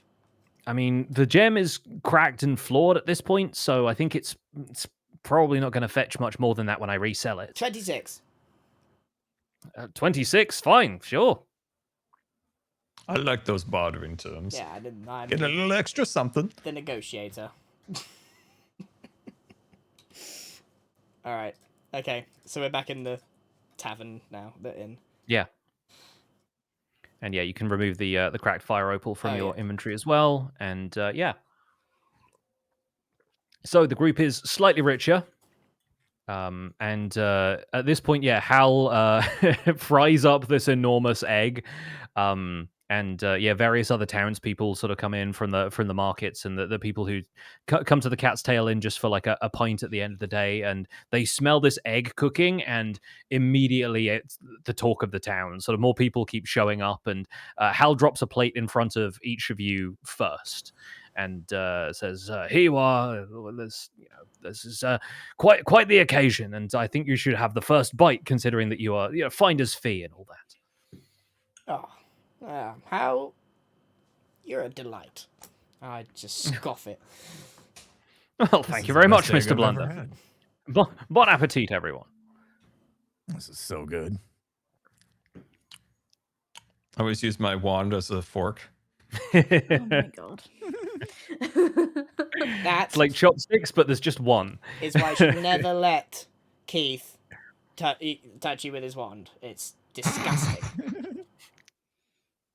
I would like to take a bite of the egg and then put my plate on the floor for the cat. Mrs. Cat immediately like comes to scarf up these eggs. I'm still just hovering around on the hoverboard while I'm eating. I think that the hoverboard eventually just dissipates and you fall out of the air, but you only fall like a foot or so. So it's just like a then you're back on the ground. Oh, Plate falls on his head. It only lasts an hour, so I feel like it had to run out at some point. That's fair. Right, big day tomorrow, squad. We're gonna head out of town. Max, where do you want to go exactly? I mean, we're gonna go follow this caravan, but we've been traveling together for a long time now. What, should we separate? Mythreach sounds good to me. Okay. I'm in. Adventure awaits. I know a good chap in Mythreach. Ted, his name was. I'm off to bed. Ted? I really hope we get in a fight tomorrow. I want to show you my new moves. Ted? All right. Yes, Ted Todd. He lives on 16th Willow Lane. I'm going up the stairs. Yeah, What a it's day. time. Everyone sort of retires to bed, and the following day dawns. Everyone's had a good night's sleep. The eggs are sitting well in the belly, and yeah, everyone just has a sound night's sleep. Mrs. Cat wakes up Mr. Wizard by kneading on his face a little bit, just kind of like paws immediately in the beard. It still smells like incense. Yeah, yeah. The following morning, you know, everyone's sort of slept off their late dinner of eggs and is feeling hale and hearty. Hal sort of bustles his way back around, bringing breakfast to everybody. Shall we buy a carriage today, Wizard?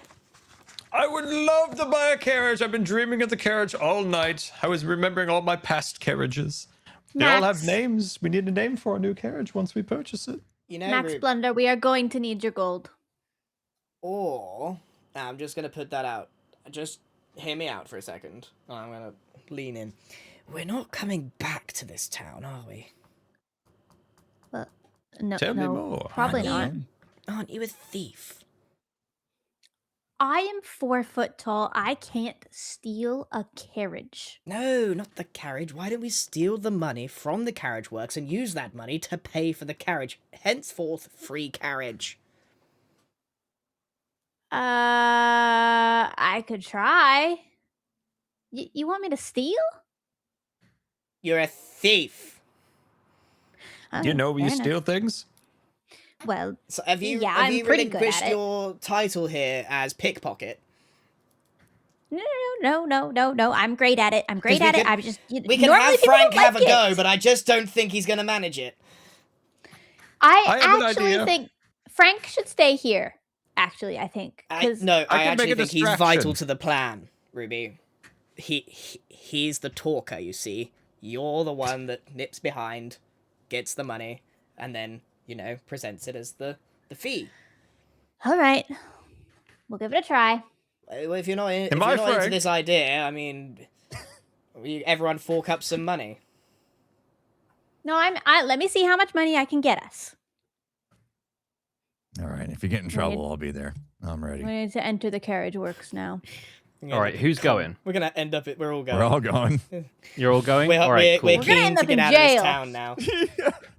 All right, sick. Let me open up the carriage works real fast. I'm going to need to drag a couple of the rest of you into the scene. We're gonna need all of us to pull off this little heist. Oh yeah, I'm looking forward to it. All right, Max is there. Bro is there. With any luck, they And- won't be any the wiser that that anything's been stolen.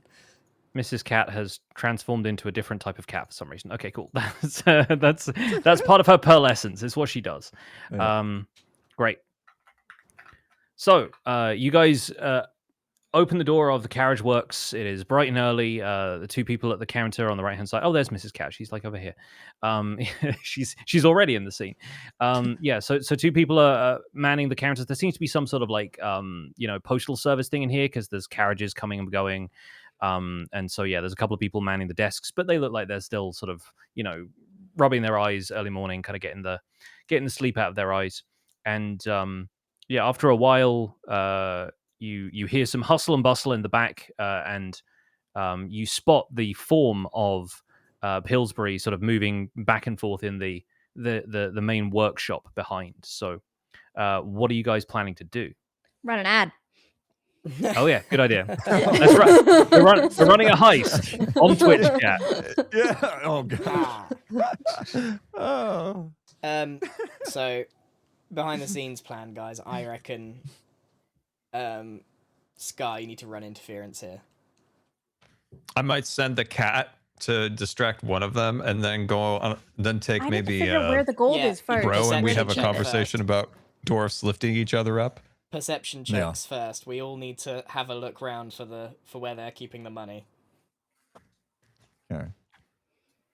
All right, you can all roll those now if you want to. I think Mr. Wizard and Ruby, your perception might also apply to retroactively to the areas that you've been in here already. So, Also, Scar, don't forget you can send your cat to go look as well, Yeah. telepathically. 19. it says Gemini Tate privately rolled some dice. Yeah. Oh, wait, really? Privately? What? Yeah, did you did like a blind roll? I did think? 11. No, I just clicked at it like normal. Weird. There's a bunch of icons above the chat window that I think one of those you might have maybe clicked by mistake at some stage because the public roll GM on the roll. left should be I've clicked it highlighted. now.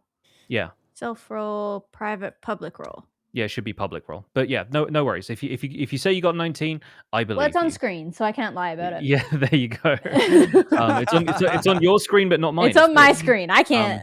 Even as the game master, I can't then look at what dice you've privately rolled, which is really strange. But Wow. I guess sometimes people roll stuff to themselves, and that's also fine.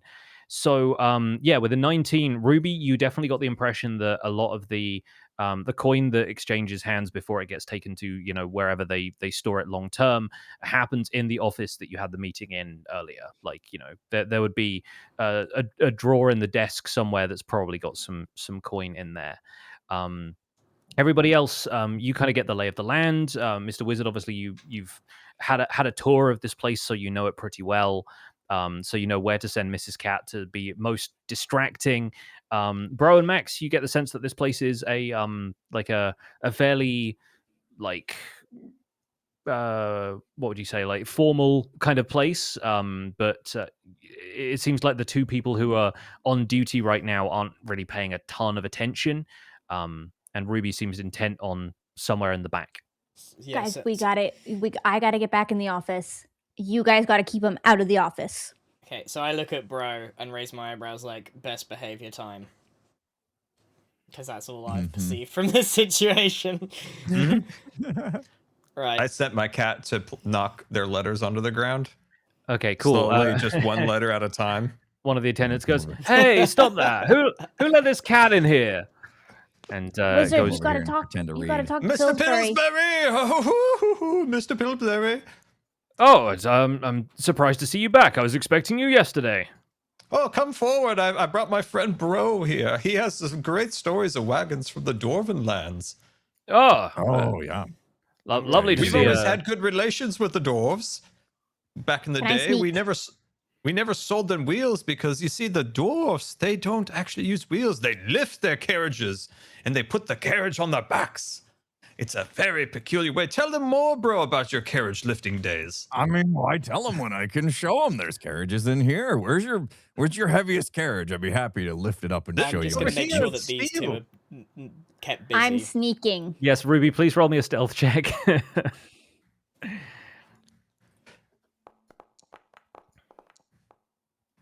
Okay.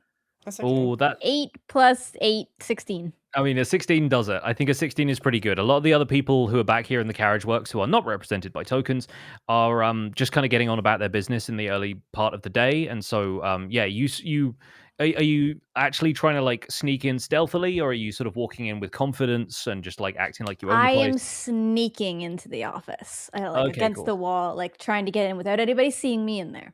Nice. Yeah. No, I think with the 16, you Mission Impossible your way into the office. Yeah. Okay. While Where is the gold in here? that is probably going to be an investigation check now because you had a good impression of it, but I think you need to actually spend a bit of time finding it. Get in. I rolled a 20. That'll do it. That'll do it. You go straight to the bottom right desk drawer and you immediately find like a bag of cash in there. You would guess that it's about enough to cover like a decent like covered wagon. It's like the 55 gold that he said the deluxe model was worth. That's about all that you can grab from there, but like you see that the weight of the bag kind of feels like that's about 55 gold. All right. I grab that and I leave. Fantastic. So yeah, add 50 gold to your inventory, and nobody is any the wiser with 2 stellar rolls. In the meantime, Pillsbury is just being bombarded with tales of carriages from the dwarven lands. I didn't know the carriages of Smolderhold were so distinguished, but yeah, I must try and make a trip back that way when next I have some paid leave. Oh, bro, you should see him back in the day when he used to carry King Bro Stiff. King. Who was it again, bro? What was your king's name again? Oh yes, Bro Stiff the Third. Yeah, he was great. I mean, my parents, Thorina and Braggart, they looked up to him quite a bit. Guys, Lots of stories. Bro, Guys. show Pillsbury how tough you are. Pick Pillsbury up for a oh my moment. goodness. Oh yeah, let's do that. I don't think I should be picked up, and I think that's quite inappropriate for this time and place. No, don't be shy. What is that cat doing over there with the letters? Get the cat off the letters, please. Oh, Mrs. Cat, come here. Oh, dear. While this is Let's going buy a on, carriage. while this is going on, I just take the bag of money that Ruby's just got, and I just exchange the bag that it's in to not arouse suspicion. Good move. I like that. So yeah, you sort of you wave a fresh coin pouch in Pillsbury's direction. He says, did I say you're ready to make a purchase? Honestly, I didn't think our prospects were all that good since yesterday, but if you've come into some wealth about town, then Sold who am I some to argue? eggs, believe it or not. Big ones. Big eggs? Gosh, you must have had Massive a eggs. Hit great up deal of Hal, them. he will sort you right out. No, I mean, I did Delicious. I did smell something cooking last night. It did smell tremendous. I didn't have time to pass by the cat's tail, but perhaps I should. Right, what can we get for Ruby? Oh, we could buy the deluxe one. Ah. Oh, you're in the market for the wow. deluxe covered wagon. Yes, best- that'll be the a... best of the best. And the Only the cat best. scratching post. The best, Yes. the best. Oh, and I'm sure, like I said, we can find something for the cat to scratch on as long as it is not the letters that the delivery folks need to take care of. No. This is... And a cup yeah. holder for bro. He needs a place for his Wizard? ale. Woo-hoo. Thank you. Oh, the cup holders. Easy, The thanks. cup holders come as standard. Don't worry. Great. Right, Oh, I let's- got one more request. I'm sorry, Oh. sorry, but if we could have a small diving board on the back for Max for his backflips would be wonderful. Just a Well- small squishy board, maybe something made out I of want beech. to It's a leave little bit this of a pliable wood. morning. Derek, I want to leave this morning. Yes, we'd better make this Yes, deal Derek, soon if you whoever want you to... are, when you're leaving. The if you- convoy will you be want- leaving shortly. We don't have time, and I don't need one. Yes, in fact, some of them have come to pick up their carriages first thing, so you're perhaps the last ones out the door. But we do still have a deluxe model. I'm sure we can work this out. Just step into my office, and yeah, you guys. I don't know What- where the office is. I could possibly remember. Ruby would never remember. Shut up. with Mr. Wizard almost giving the game away, everybody moves into Pillsbury's office, and yeah, you complete the deal. So he brings out the paperwork that he had yesterday, and who am I putting down as the owner of this carriage? Is that you, Wizard? And Oh, sure. Put me down, Mr. Wizard, of course. Mr. Wizard from Windendale. now I assume you need a full name here, Pillsbury. Yeah. Needs to be official. Put me down as Pillsbury Wizard. That is not your name. That's his name. That's First Lizzie? and last name. Well, this is not the time to hold Put back. me down as Miss Finnison Wizard. Finnison Wizard. Finnison Wizard. If Wizard is your last name, or we need to just put the title and the surname will do. So Mr. Wizard it is, and yeah. So you hand over 55 gold. Are you also going to buy a horse? How much is a horse? He said a draft horse is an additional 50 gold, while a donkey or a mule would be 8. But a donkey I or a have mule paid for the carriage. can only do so You must much, whereas decide. Don't a look horse- at me. I'm not pulling this thing. Not a big a horse you could potentially ride around, No, carry everyone, more stuff come for on, you. cough up together. No, Everyone, how Grian. much? How Mr. much we got? I have a bartering idea here. I have a book, you see, Mr. Pillsbury. A How book. much gold, Antonio? This book is worth 25 gold, I'll tell you what. Inside of it's MIDI plans for different types of wheels. Is this actually something you have, or are you making it up as you go? I have a book I found in my inventory, and it Oh. has sketches of wheels. Does it really? Oh, I think the book is meant to represent your spell book. Oh, Don't give that away. Maybe I'll keep that on. I'll keep that. Right, Wheels, you say? It's just full of like arcane writing and like diagrams of how to right. cast spells. If you will give me 10. No. Okay. If Mrs. Cat also gives you 10 gold. Yeah. I guess Ruby's fronting 55. I gave of up the this. entire 55. Yeah. So, For the carriage, but we want to get a Mr. horse. Wizard, how much have you got? I have 25 gold. Okay, and Bro, how much you got? I got 68. Okay. So, if Bro and maybe me and Bro will front this one then. I'll do 30. Yeah, I'd rather you give do up gold 20. than carry it myself. All right. I'll get the horse if Bro will spot me 20. You got it. All right. So I'll front 30, so I'm down to 60. I'll Should we figure buy it a out. donkey for fun? Just as a... No, pet? wizard. Okay. What do you want to do with this donkey? Ah, you know, I've heard donkeys have jokes. Stop entertaining him. We'll take a donkey too, Pillsbury. Oh, wonderful! 'That'll be The another donkey 8. just walks behind the cart. Another He 8 doesn't gold. actually Right, push. yeah, I've taken So you're- 38 from my stash. Yes. And Your make total- me throw that diving board in for Mr. Blunder. Oh, of course, it'll come as part of the various trimmings, and yeah. So the total runs you 113 gold collectively, but I think we've sorted out how that's being split. And yeah, the folks of the artificers sort of working behind the scenes. There's a couple of gnomish folks who are already tailoring the words "Mr. Wizard" onto the side of the carriage, and they bring a horse around from the nearby stables. And pretty soon, a wagon is waiting out the front of the carriage works for you with a draft horse attached.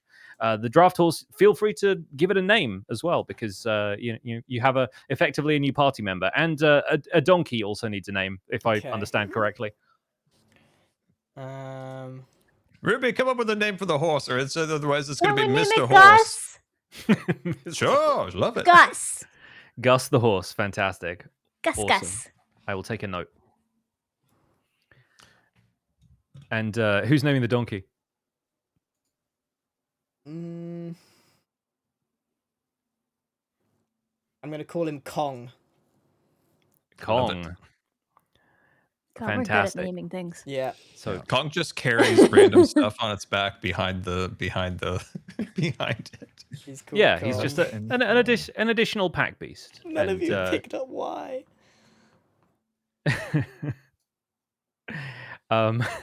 there's- Chat, you're I feel slow. like- yeah, no, you're the, slow on the uptake Kong. of this one. the- Donkey Kong.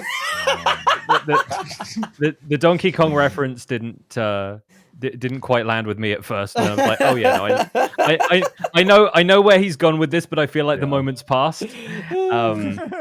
Incredible stuff. So yeah, you guys, we'll sort of hand wave this bit because I don't have like the graphic of the cart ready to go. But yeah, you guys put together this cart, and before long, you are ready to join the caravan that is leaving the town of Nailbrook. So you bid Nailbrook one last farewell, and as you set off with the caravan, there are a bunch of other merchants and people who are traveling. There are various other people that you've met so far at Nailbrook. The musician from the inn is also headed in the direction of Mythreach for the tournament, and so she heads off with you. Brohini, you find that Sir Alwyn Faraday, true to his word, is also joining you for the caravan, taking the northern pass over to Mythreach and aiming to participate in this summer tournament that you've maybe heard about. And I think as far as like journeying goes, we could do a bunch of other stuff, but I think since we're drawing to a close with our session here, I want to speed us along to where you guys end up. Because if we'll find some fun music to play in the background here. There we go. We'll do that. The road is long, and your progress through the northern pass is sort of slow going. There we go. Let's bring that up. There we go. And especially with like the horse, the wagon, the donkey, and everything. The horses and the merchants in the caravan are not intending to hurry. There's still plenty of time to go before like midsummer when this tournament is supposed to take place. The nights are short though. It's summer, it's nice and warm, and swapping stories around the campfire keeps everyone in good spirits.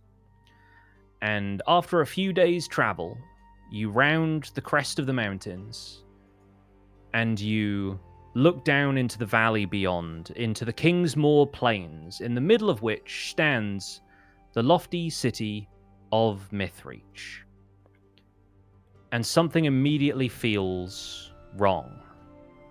When you're looking at it straight on, Mythreach appears just as it always has, a sprawling city of many districts, outgrowing its own walls and spiraling up towards the towering central castle. But as you turn your head, out of the corner of your eye, you see enormous vines twisting around one half of the castle, blooming with unfathomably large flowers, impossibly tall trees with roots that drink deep from the lower city, and the sky above seems to take on these pink and orange hues. At the same time, the other half of the city seems engulfed in darkness, as though the mirage of these trees has cast this long shadow that persists even when the sun is at its peak. All color seems to fade and drain from it, leaving a charcoal sketch of itself, this ink blot of deep black and bone white. As you stand on this sort of hillside overlooking Mythreach, just on the edge of your perception, something terrible has happened to the city.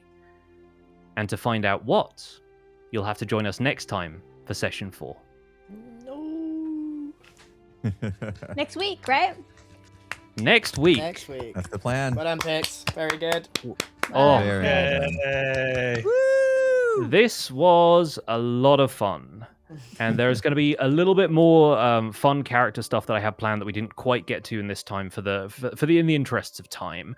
But yeah, I hope you guys have enjoyed like a little sneak peek of what might be happening with some of our characters. And there is more to come. Trust me, there is more to come. But I think once we reach Mythreach, you guys are officially going to be level 3. So from that point onwards, we're going to have some fun choices for everybody to make, which behind the scenes, the players have been chatting to me about what their eventual character subclasses are going to be. And that's when we get into it from level 3 onwards. So at the start of session 4, we'll do a little bit of that stuff so that the folks at home can get a good feel for that. But overall, I think the next arc of things is going to be a lot of fun. It's going to be new powers, it's going to be new environment, and there's going to be a lot of mysterious stuff happening in Mythreach that I'm very excited to get to. Yay. I love the Very cart. awesome. Oh my god. Yeah, So I'm glad glad we we had a Cards are little big like now, in-between episode. Yeah, Yeah. we did some vital material gathering. You know, You sold some stuff. You Yeah. bought some stuff. I'm stacked up on potions, and I learned some those dance are moves. expensive, by the way. They're the same cost as a cart. Yeah, Health potions. yeah, no. Health potions save your life. Well, yeah, that's why. Can't believe you Like, guys even didn't buy me though I anything. was hoarding the money, I was putting it towards the good of the crew. Yes. I So want to see some cool fan art of the cart with the diving board on the back for Bro. Yeah. we've The cup got like holder. we've got like a fully specced out, like a tricked out wagon for you guys. That would be absolutely a joy to see. I'm gonna do what we did last time and quickly do stars and wishes with everybody. So we're gonna go around the group. Everyone's gonna say one thing that they really like that another player did that they want to award a star to, and then a wish for upcoming sessions and the future of the campaign in general. Let's start a quick encounter with everybody so you can roll initiative and see who goes first. Let's put you all in combat state. There we go. All right, everybody roll initiative for me. Oh shoot. Oh crud. Wait. Oh.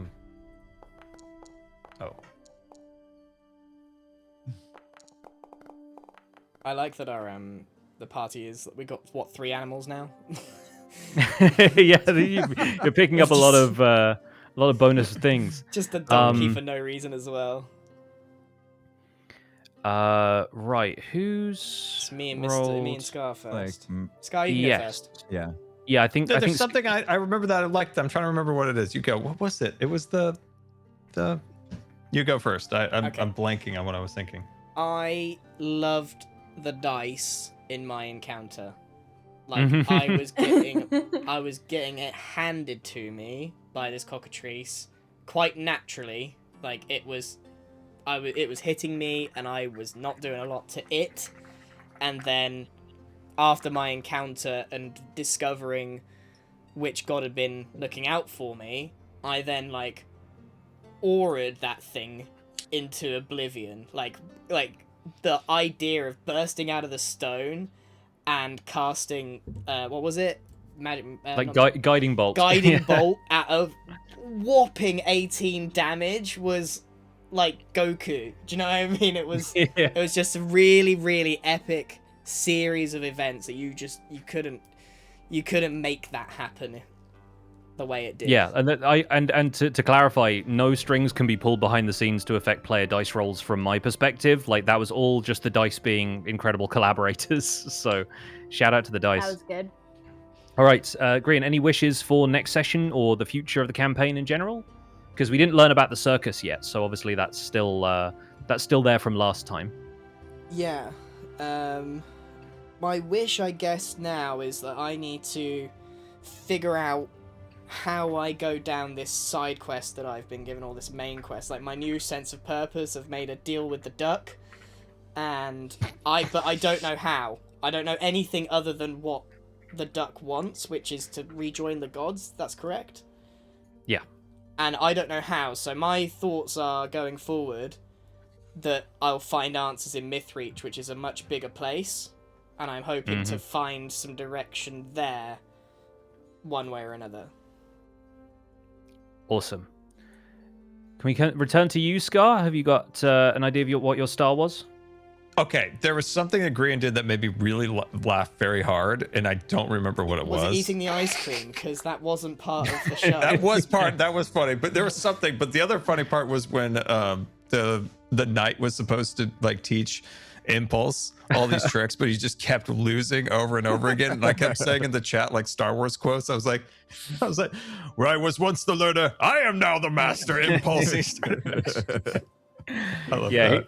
He was trying to be very Obi-Wan, and he ended up really like goofing some of those rolls up. So poor Alwyn. Bad for him. His best days may be behind him, but yeah. There was something that Green did that made me laugh like crazy. I just when was it? Was it early or... It was middle game. It was middle. Was it in the town? What it might have been. I just forgot. It was made me laugh quite a bit. We'll go back and find it in the VOD, Yeah, and I'll I don't know what retroactively it add is. it to the document that I'm keeping all this info in. Scar, do you have a wish for next session or the rest of the campaign in general? I have came out, or at least I've started the threads of a bit more of Mr. Wizard's backstory. where he came from, kind of what maybe happened to his town, and why he didn't go to those magical schools he was promised. Yeah. I have some ideas in the back of my head on how Mr. Wizard his story will progress. So yeah, I just like to build his backstory. That's what I enjoy, and all of his little like past things that keep popping up.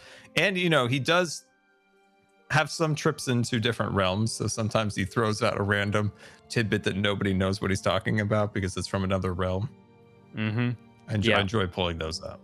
Yeah, those are super fun. I always enjoy coming to these sessions knowing absolutely nothing about what you're planning to throw out there, but immediately going, yeah, I know what I'm doing with that, and like I've got a couple of things that are cooking He already. pulled out, he wanted an Arnold Palmer, and then the Yeah. was like, I don't know what that means. And he goes, it's from another realm. Don't worry about it. Put a little lemon in my tea.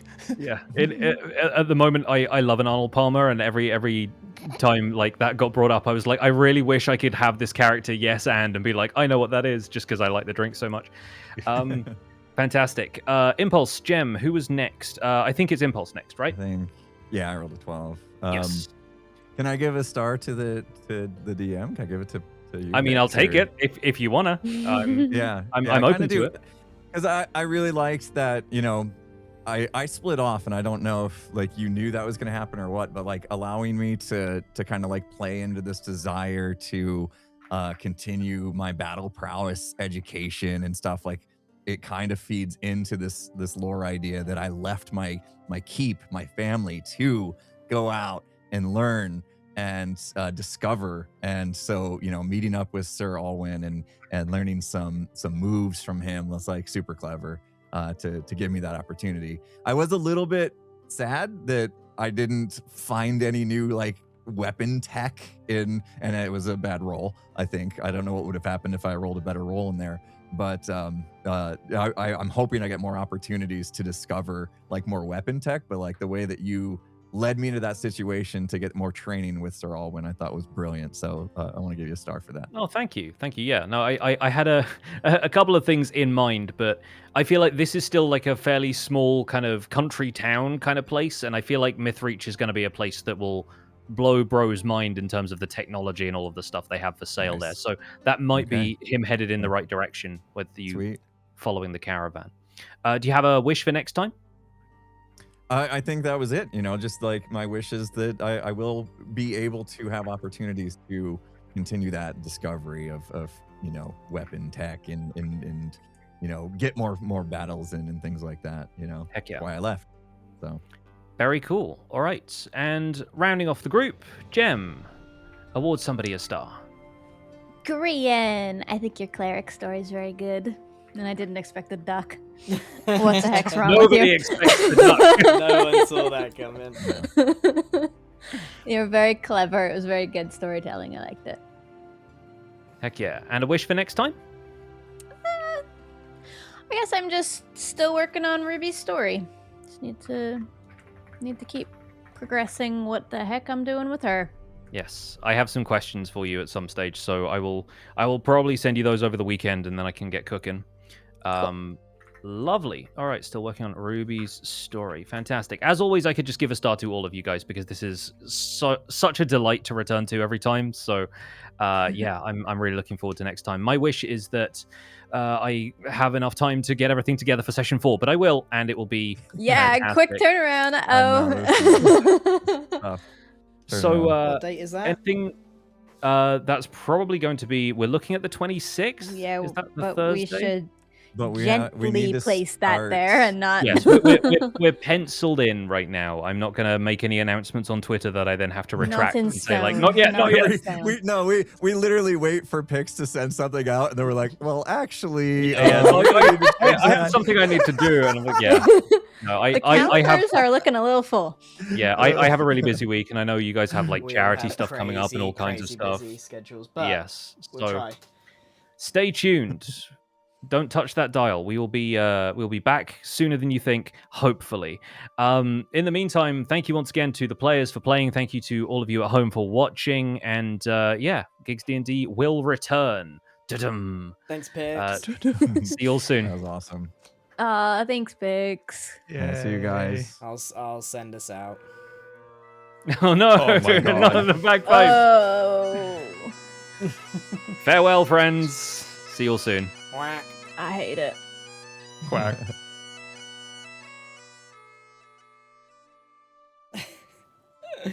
Okay, there they go.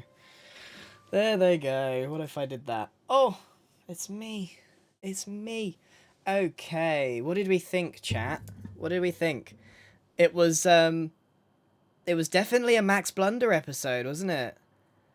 Like no one else got into that combat because I didn't. Obviously, you don't know what's gonna happen. I followed the duck because I thought it was my thing. And it was. It's kind of good that it was just me there because of the way that the story developed. But it was definitely a Max moment.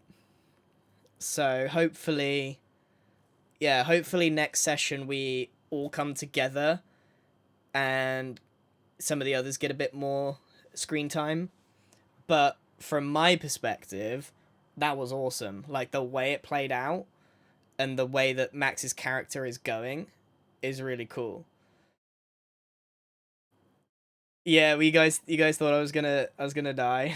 I was getting worried. I was getting a bit annoyed with my rolls. I was getting terrible rolls. I was about to die to a chicken, and you could tell I was scared because I immediately like got on the horns and I was like, I need help. I'm in danger. Help me. I need an adult. Right?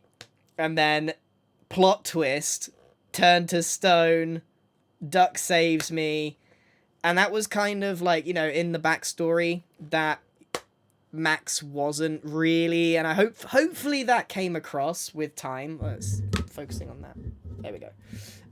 Hopefully that came across over the few episodes wherever Max has had to do any kind of cleric stuff, and even in like the backstory, he's just not really like he's good at it. Like he's good at being a cleric. He's got that connection. He can channel the magic, but he's never really been into Bros, and like just is so like reluctant, almost like a parent who has forced their child to learn piano, and they're really good at piano, but they don't like playing it. What they really want to do is play the bagpipes, you know? So when now that this new god has revealed himself, the duck, and given Max a sense of purpose, he's now got a connection with the god of deception. So it's a very Loki like character. I'm being so like on the nose funny with the names that I pick. Like a lot of you did pick up that Bros is Bob Ross, the god of art. Come on. Donkey Kong and all the rest of it. But yeah, I do like developing Max's story. It's quite fun. The duck. We need a duck salute, don't we? We need a duck salute emoji. Someone make me some emotes, please, and I will. If I like them, I'll buy them from you, please. Blaine is David Blaine, the magician. David Blaine. It's so on the nose. Like it's just like. It's the tone of our D&D sessions.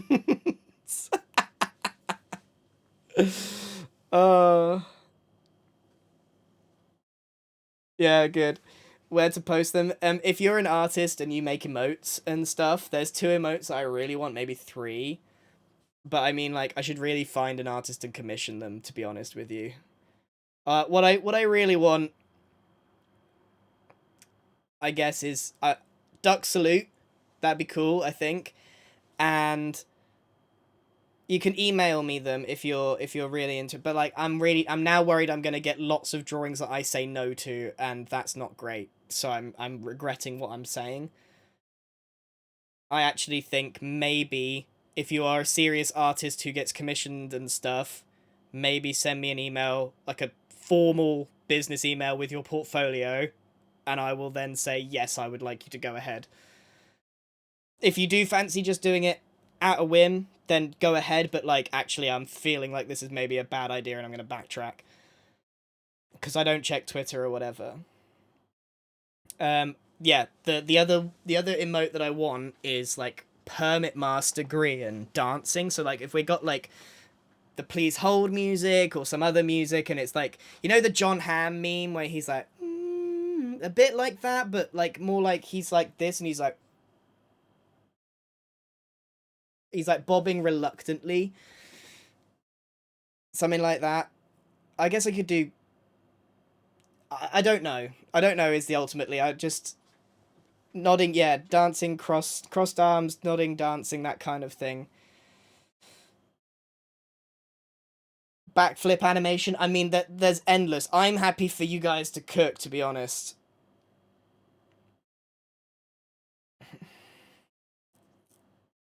I kind of just, yeah, I'd like some emotes for the people. There are people who have subscribed to me on Twitch, and I'm very grateful. And as you know, I don't push subs or bits or donations on Twitch. I do this for fun, and I'm grateful that people watch the ads, because then it means it makes it worth it doing this. But I don't really, like, kind of push subs and stuff. So if there are emotes that, like, the people who I'm grateful for who have, like, subscribed, you then have access to that? Or does everyone have access to that? How does it work? So yeah, I mean, it'd be nice to actually utilize that, because there are people who have subscribed to get rid of the ads. That's the main benefit in my eyes, is getting rid of the ads. Emotes and subs only. Okay, cool. Yeah. So that's kind of what I'm thinking. Does Max have a cape? He could. He doesn't have to. He does look like that. That image is quite good. You're my discomfort streamer. I get that. I get that.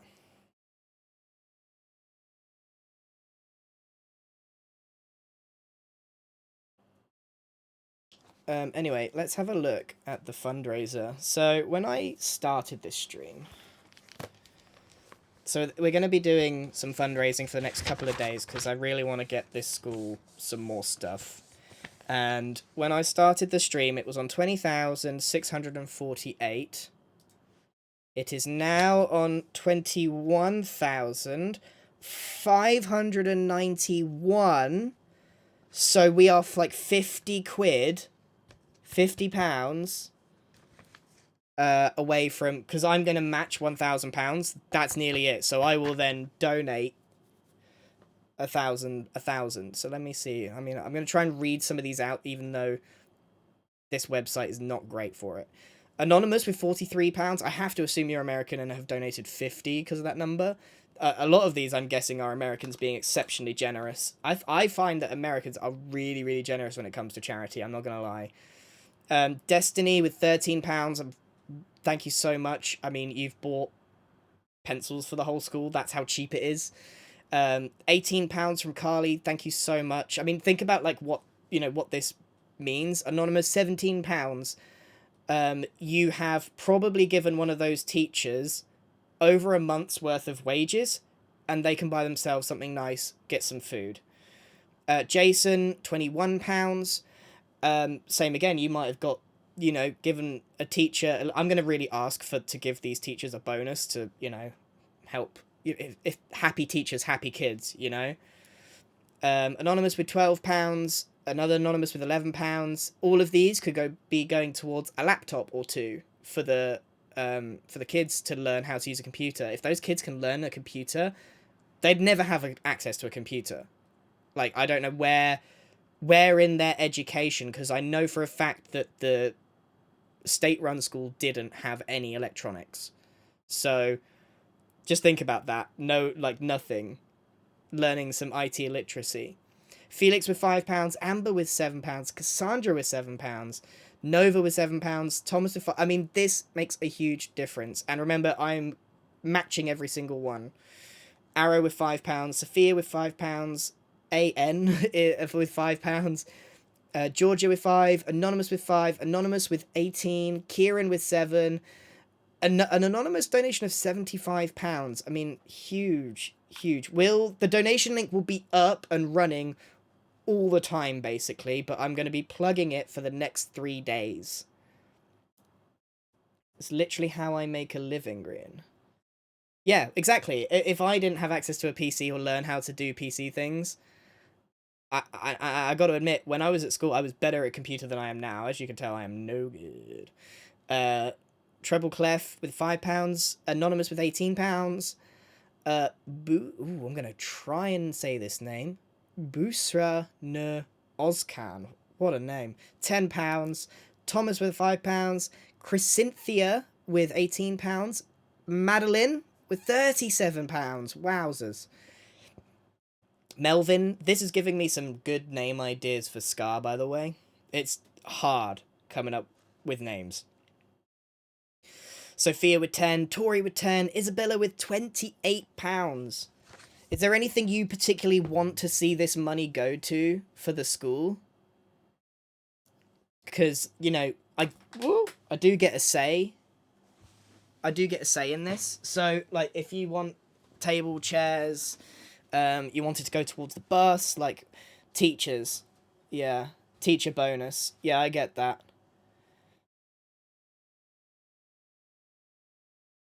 The teachers do get paid, don't get me wrong, they get a wage, but I need to be real with you that they don't get paid a lot because the wages out there aren't amazing. Teachers and bus. Yeah, so I think the first thing is tables and chairs, and second thing, repairing the walls. Third thing, I think we put aside like £500 just for teacher bonuses, teacher wages. And then under that, the bus is such a big thing. Like, you need... So here's the thing about, like, Ghana, right? So things that they grow locally, so the food, the corn, the plantain, that sort of thing, is dirt cheap because they make it themselves.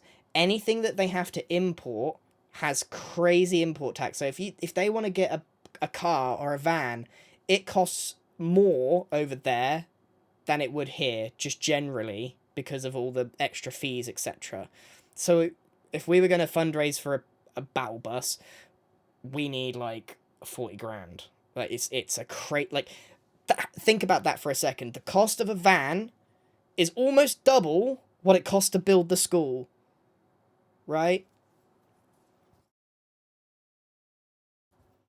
That's mad. Well, the bus is for transporting the kids. There's 176 children from a huge catchment area, because I got to tell you, all of the locals want to go to this school, but it's out of reach. You know, you can't expect a child of that age to walk on their own for 2 hours to get to school. It's just not feasible. So things like food is pretty well covered because it is so cheap for them to get the local ingredients. It's the money then goes towards, they think they have they have a kitchen staff. They have someone who comes and makes the lunch.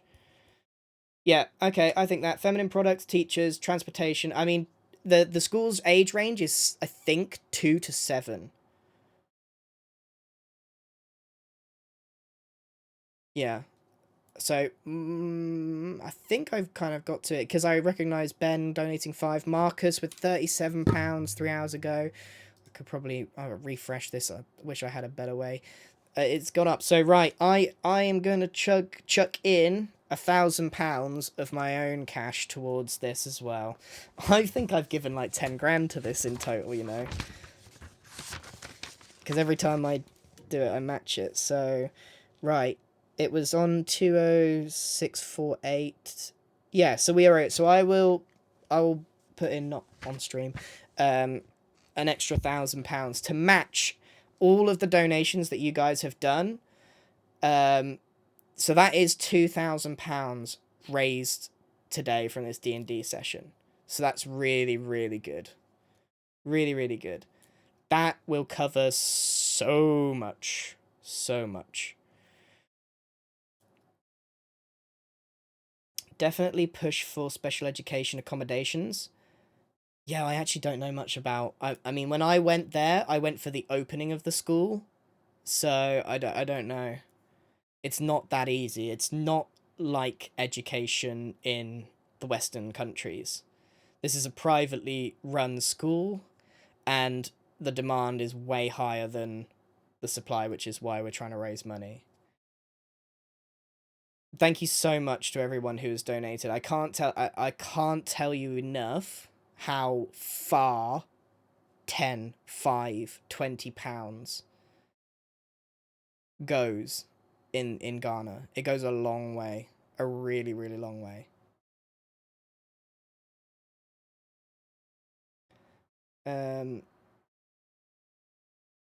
First aid training for the teachers, yeah.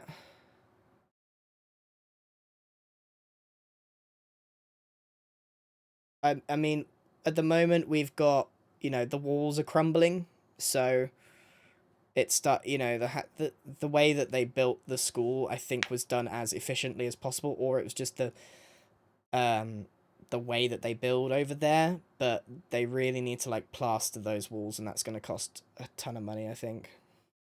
So hopefully, I mean, I know that £2,000 is going to go a long way, but if we're streaming again tomorrow, I hope that's happening still, and we're streaming MCC, do other creators also contribute to this school? No, it is just me. You know, I'm not going to abandon the project. I can't permanently fund the school, but I think we can't just like let it crumble. How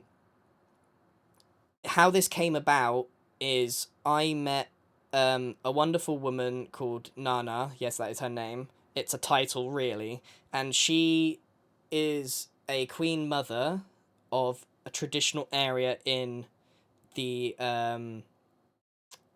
northern part of Ghana, near Kumasi.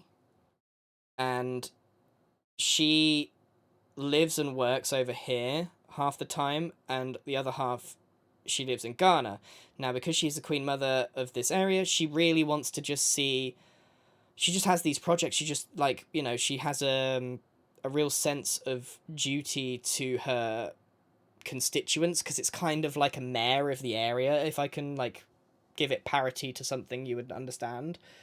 Are you going to post a video about you helping the school? It is a good story, but no, because I'm not like that. I don't know.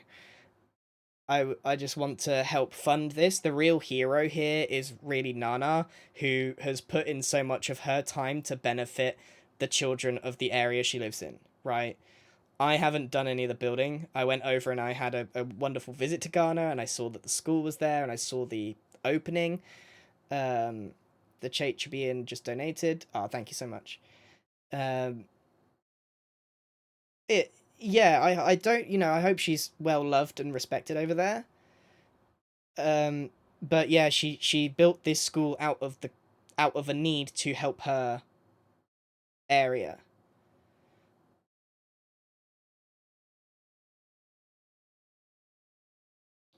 So, I mean, this has been years in the making. Nana from Ghana. So she's done the vast majority of the work, and she keeps the school running. And it's not easy. It's really not easy. Like, it's a really difficult place to live, and everyone's just trying to survive, but giving these children a head start in their education.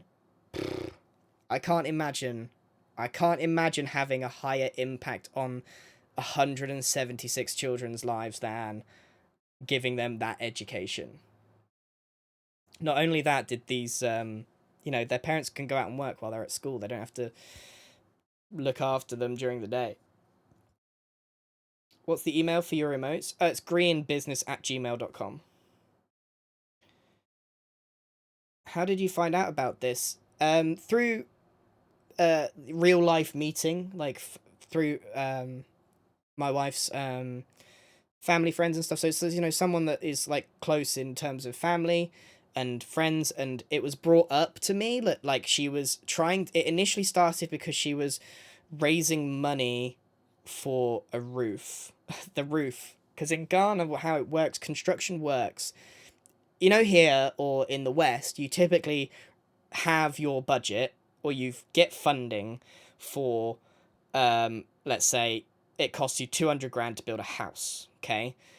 You get the money, you build it all the way through. In Ghana, you get £2, you buy some bricks, and then you lay down the bricks, and then you wait for £2 more. So Ghana is kind of like littered with half-finished builds where people have run out of money, particularly from like the 90s where business was kind of really good, and then they ran out of money and so they stopped. Okay? So it's really interesting, and the school was doing this same thing. When I came in, they already had the foundations and the brickwork laid, but they were raising money, especially for the roof, and they needed £2,000 for that. We kind of came in and I said I want to get involved because this is the sort of project that I like. It's high impact, low scope. So we're not trying to tackle world hunger. We're not trying to save climate change. We're building a school for kids. And that's right in my wheelhouse because it's so tangible and I can just say, I did that and it made such a big impact. So I came in and we raised money for the roof. I think I donated quite a lot myself, but we obviously exceeded 2,000 and I wish I could remember the figures, but it was something like maybe 12,000 and then a second round. I think it's well over 30 in total that we've raised for the whole thing. And that sounds like a huge amount of money, but when you put it in perspective of a school, it's really not. 30 grand doesn't pay for a teacher in the UK. You know, a highly qualified teacher. So it's the money goes a long way, which is great. So please, if you have donated, thank you, and just know that it is legit. I've been there in person. I've seen it. You can see on their website as well, this thing. It's been updated. They did a video recently with all the kids, and they're just having the best time. They're having the best time. So if we can get them a bit more money, they can get a bit more resources, those kids can have an even better time, and I will make sure that we will get a bonus for those teachers as well, because I think that will help a lot. Right. I think that will be it for now, but I think we're going again tomorrow. There has been a few more donations. Hannah, £50. Wow, thank you. Emily with 18. Destiny. Wow, what a name. Destiny, £13.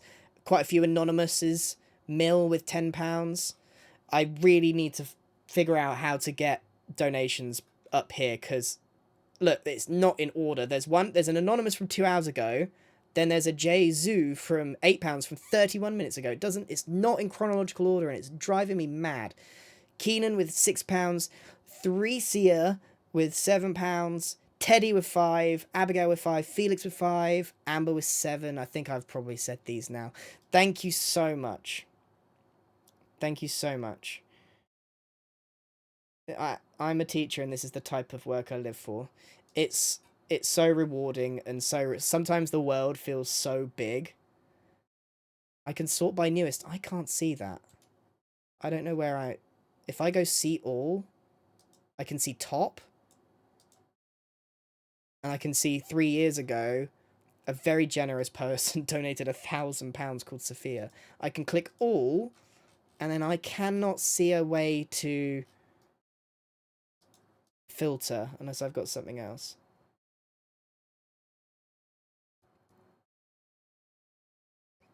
I can't see that. So yeah, there's something very, very rewarding.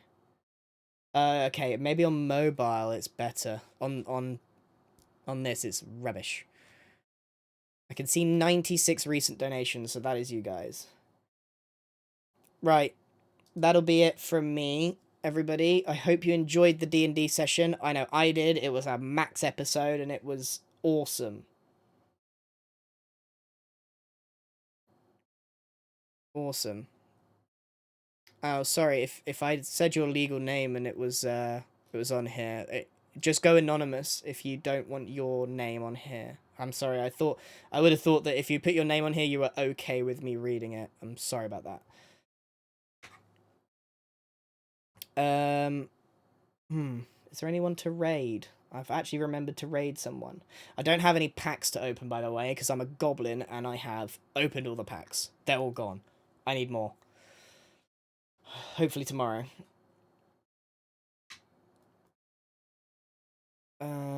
Raiding.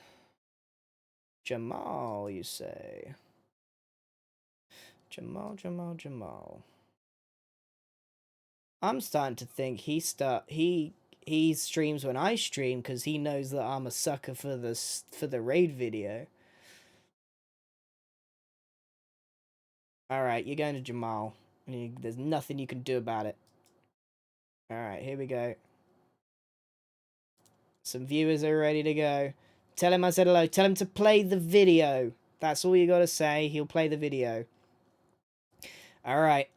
See you later. See you tomorrow. Hopefully. If not, see you Saturday. Bye-bye.